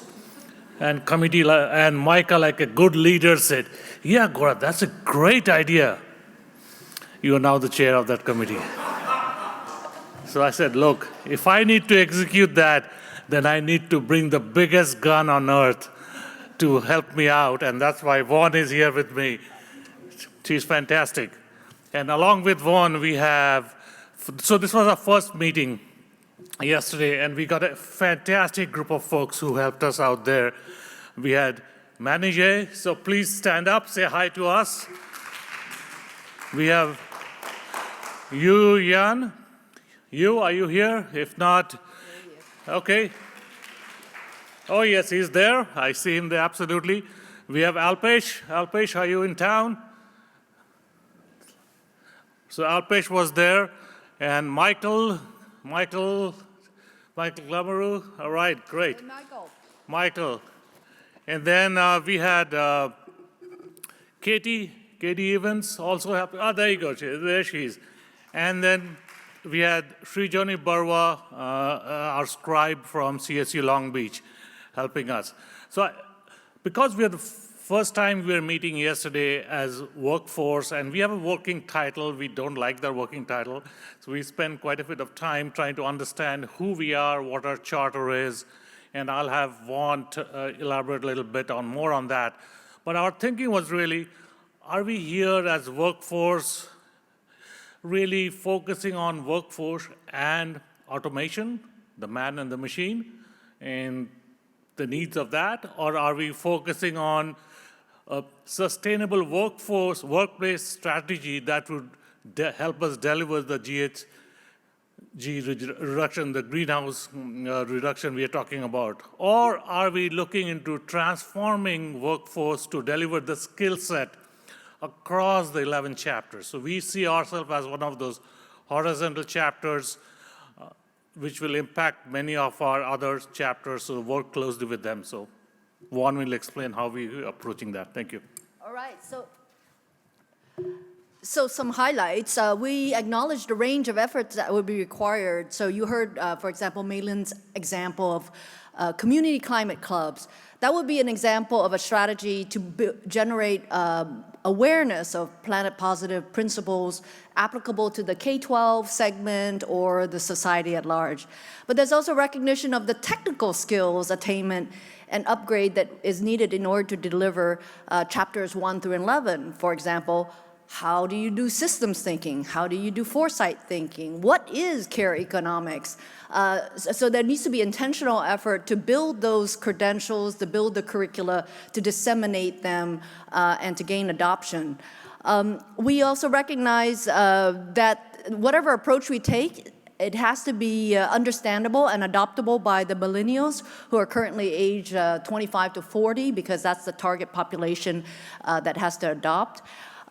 On the honoring of commitment to equity and inclusion, it was about, how do we intentionally invite not only awareness that there is this sustainability commons, but that we invite and incentivize usage of these commons by institutions that normally wouldn't have access to them. So for example, minority serving institutions that educate a lot of minority populations, underrepresented community-based organizations need to be able to know that this exists and is an asset to them and actually make use of them. I'll just make a side comment. You know, chapter 4, Max, you talked about trees, for example. There's very little diversity amongst arborists, for example, because the communities just don't go into those professions. So these are some of the unconscious biases that we have that will perpetuate unless we are intentional about doing something different. When it comes to closing the gap, on skills and knowledge, we also looked at different models of bringing together consortia of higher education, community organizations, employers, and incentivizing to develop the solutions, to incorporate solutions, and see these consortia with the upgrades in curriculum that is needed in order to perpetuate planet-positive competencies. We also talked about virtual and hybrid work arrangements that help the environment, and how do we tap into the tech community to create technology solutions or work enablement tools that address the shortcomings of why we don't like Zoom compared to physical arrangements. For example, the ideation, the co-creation that was talked about by another chapter, the aspect of culture building. And then lastly, we couldn't get away with ending our session without Michael Glamoreau reminding us that we need to set metrics for our committee. So that's the report out. Thank you. And as a closing act of our work yesterday, we also decreed that the U.S. minimum wage is now $25.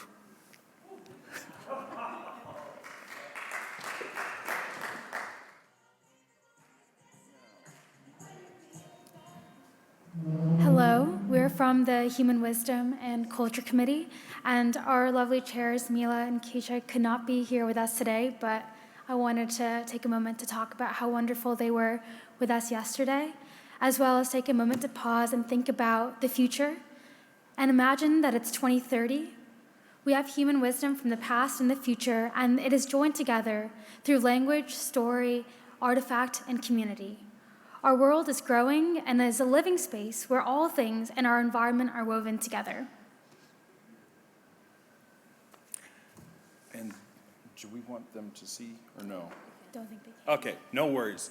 So we started yesterday in our team talking about who are we doing this with and for? What is this conversation about? And it linked to the invocation of the peoples that have been on these lands before us, the original humans that are part of us, and with land acknowledgement in mind, at the start of the global pandemic, some funny things happened in my part of the world, my professional part of the world called Capgemini. We started a meditation practice, John, to your point, meditation called mindfulness. How do you make it palatable in a business context? But everybody was freaking out about what all this means. How do we be human with each other? So a colleague said, let's get some of us together and start mindfulness at Capgemini to cope with all the existential changes. Turns out whole swaths of our organization have been doing land acknowledgement for years. Australia does it as a daily practice. Canada does it in multiple meetings every day. And so we adopted it in the practices in the US, and now it's gone to 24 countries. There's a little website called native-land.ca that has a virtual globe that lets you investigate and explore the native peoples, the native languages, and most importantly, taps into the current custodians of the native traditions or indigenous traditions of that part of the globe. So we invite anyone within the sound of my voice representing our team to go to native-land.ca, explore the traditional territories upon which you sit at this moment, and perhaps use that with your teams to ground your teams in all the work that's done, carrying all the generations of ancestors forward with us, and truly thinking about the legacy we leave for the generations that follow.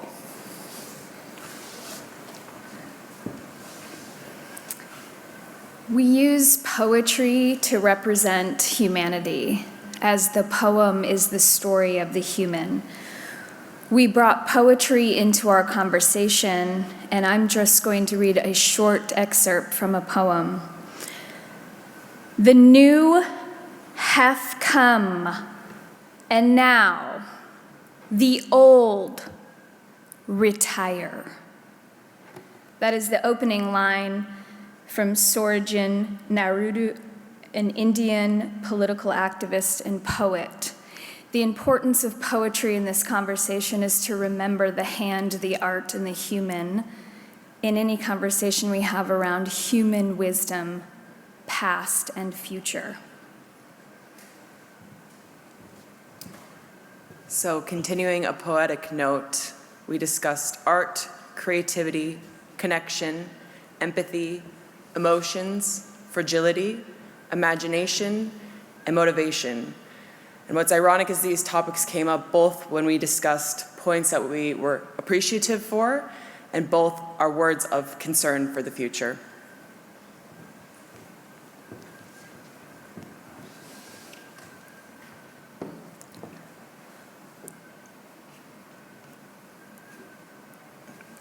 And so in terms of next steps, John signed us all up to participate on the Human Wisdom Past and Future Committee.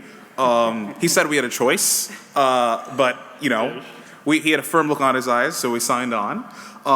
We're going to rework the chapter in a way that reflects, in the round for all life forms. And so there were certain parts of it, we identified as issues. We're going to change them to elements to encapsulate a more holistic vision, background to current knowledge, a few wording recommendations and structural things that we're going to adjust to make the chapter come to life a little bit more.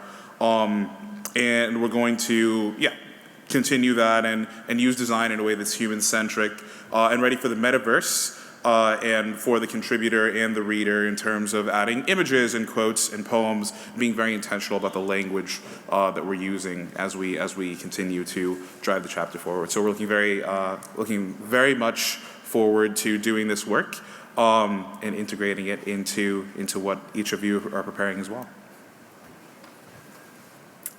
And as a team, we'd like to thank you, each of you, for being a part of this worldwide cultural evolution where humans look out holistically to really embody a shift towards becoming stewards and caretakers of life and nature.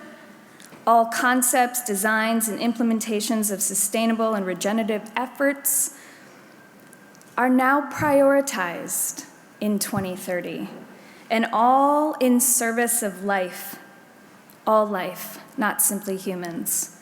Welcome to 2030.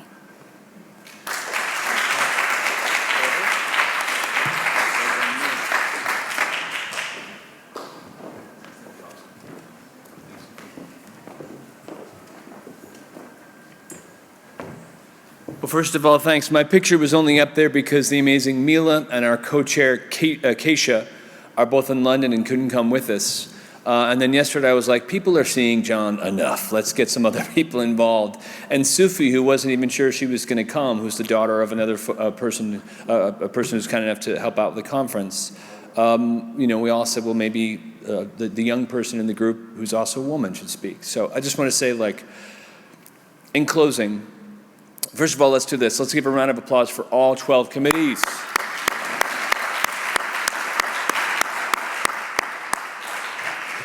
And second of all is you're starting to get a sense of both how challenging but how wonderful this is going to be. how to merge all these different committees together. We do have interest in creating an art chapter. There may be a shipping chapter. There may be some other chapters that are, in development. And one thing I want to say is how proud I am to be a part of IEEE, in particular the IEEE Standards Association, because we also have a number of people who are going to be serving on what we call sort of a technical committee, who are going to start looking at all these chapters and helping all of us, all of you, think about where there are technologies that can accelerate or expedite what you're working on in your chapters. And I have to say that's a huge gift. And I also know and think, or I should say I'm positive, that the technologists who are going to be reading this document, where they go, I'm not sure how all this relates to technology. I can't wait for those questions from them. I can't wait, because my answer is, I don't know. I don't know yet. It's somewhere in the midst of all these things mixing together and all of the spirit that you've brought to this amazing event. So thank you so much. Please don't forget, you're all on the committees that you volunteered for to be in, if you want to be, right? We want to make sure to recruit you.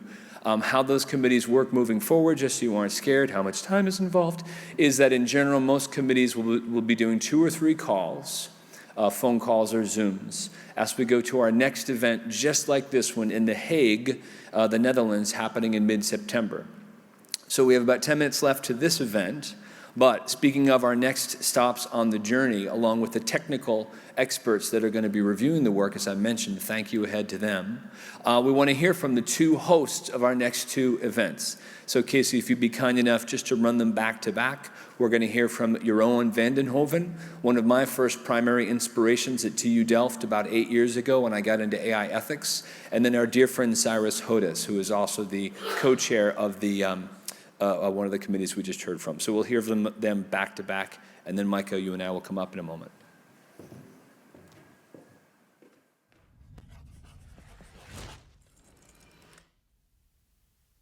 Hi, my name is Jeroen van den Hoven. I'm a professor of ethics and technology at Delft University of Technology.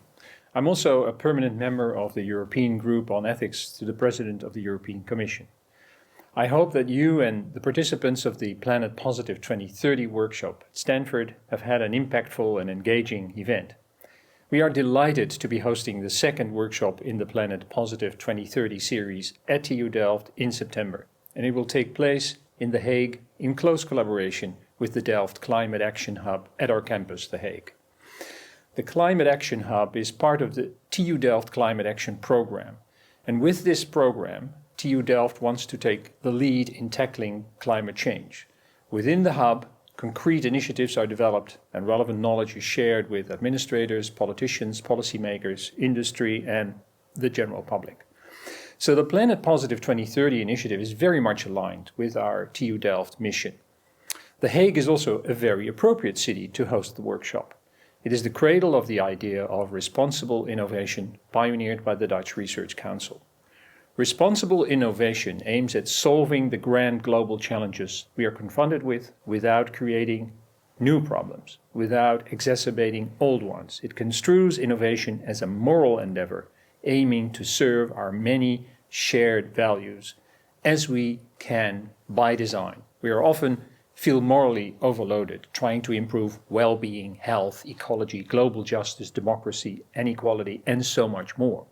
But some of our most admirable innovations, it has become clear, allow us to do more of the things that we are morally obliged to do, for those around us, for those in remote parts of the world, and for future generations. We look forward to seeing all of you in the Netherlands, in The Hague, City of Peace and Justice.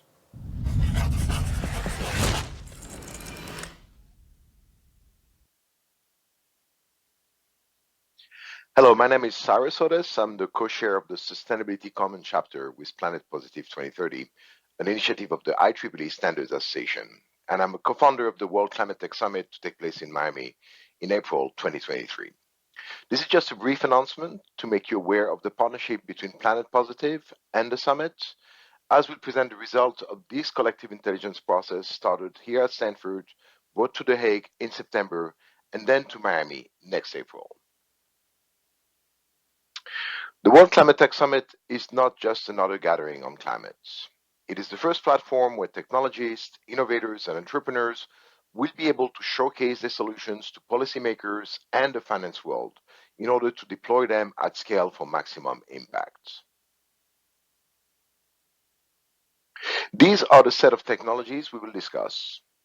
With the work I'm co-leading at the Sustainability Commons chapter, we hope to identify them all in the ambitious digital climate tech knowledge mapping that the Sustainability Commons is aiming at.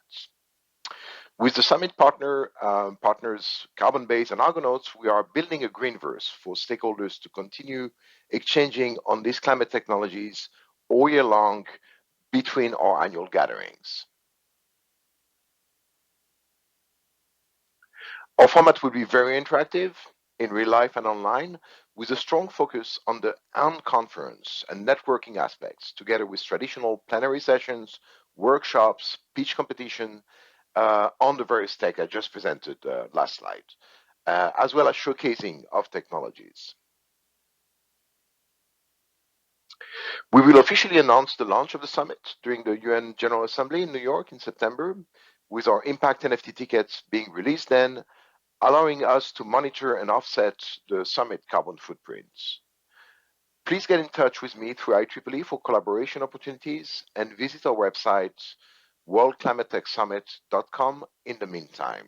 I'm very excited for this collaboration with Planet Positive 2030, and I'm very much looking forward to having you all in Miami next year.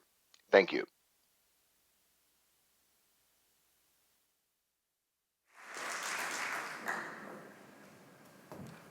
Thank you to Cyrus. And by the way, Max is helping out Cyrus on the World Tech Summit, so feel free to reach out to him. While Micah walks up, because I'm going to let Micah have the mic in just a second, is first of all, I want to say a huge thank you to all of our Stanford colleagues who made this all a possibility. A huge thank you to our sponsors, to Stanford HAI, to the Stanford Woods Institute, to our IEEE colleagues at IEC, and especially to Konstantinos Karahalios and the IEEE Standards Association for getting all this going. Round of applause for that. Sufi, not to put you on the spot, can you stand up again? Are you still here, Sufi? Sufi has volunteered to help lead our community efforts to keep all this stuff going. And Micah, that's something I wanted to mention to you, because we really want to make sure, we don't know yet what vehicle it's going to be. There's something called Collabortech at IEEE, a wonderful tool. We have the Commons. We're going to figure out how to make sure to have a platform for all of you to talk to each other while we're all trying to make this work happen. But Sufi, again, I guess I am technically putting you on the spot, but to have someone young to help us with the Instagram and the YouTube and all this stuff with IEEE, help us have the voice we need to communicate to the people we're trying to reach, as I said at the beginning of this, the young people who we want to have say thank you. So thank you so much, Sufi.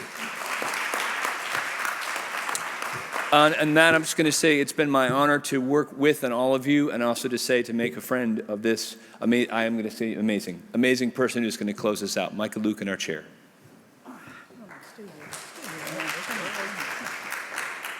So let's give the amazing back. Thank you very much for all you've done and all you're going to do. Well done, well done. Absolutely fantastic. And you are all fantastic. And I'm not going to keep you here because lunch is waiting and the world is waiting and the world is waiting to become a better place. The only message I have is let's be optimistic, let's move forward, and let's embrace that failure is not an option.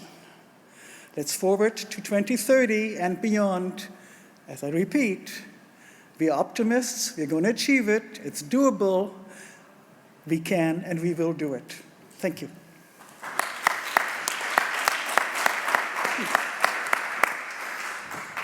Thanks so much. Lunch is outside. Thanks so much.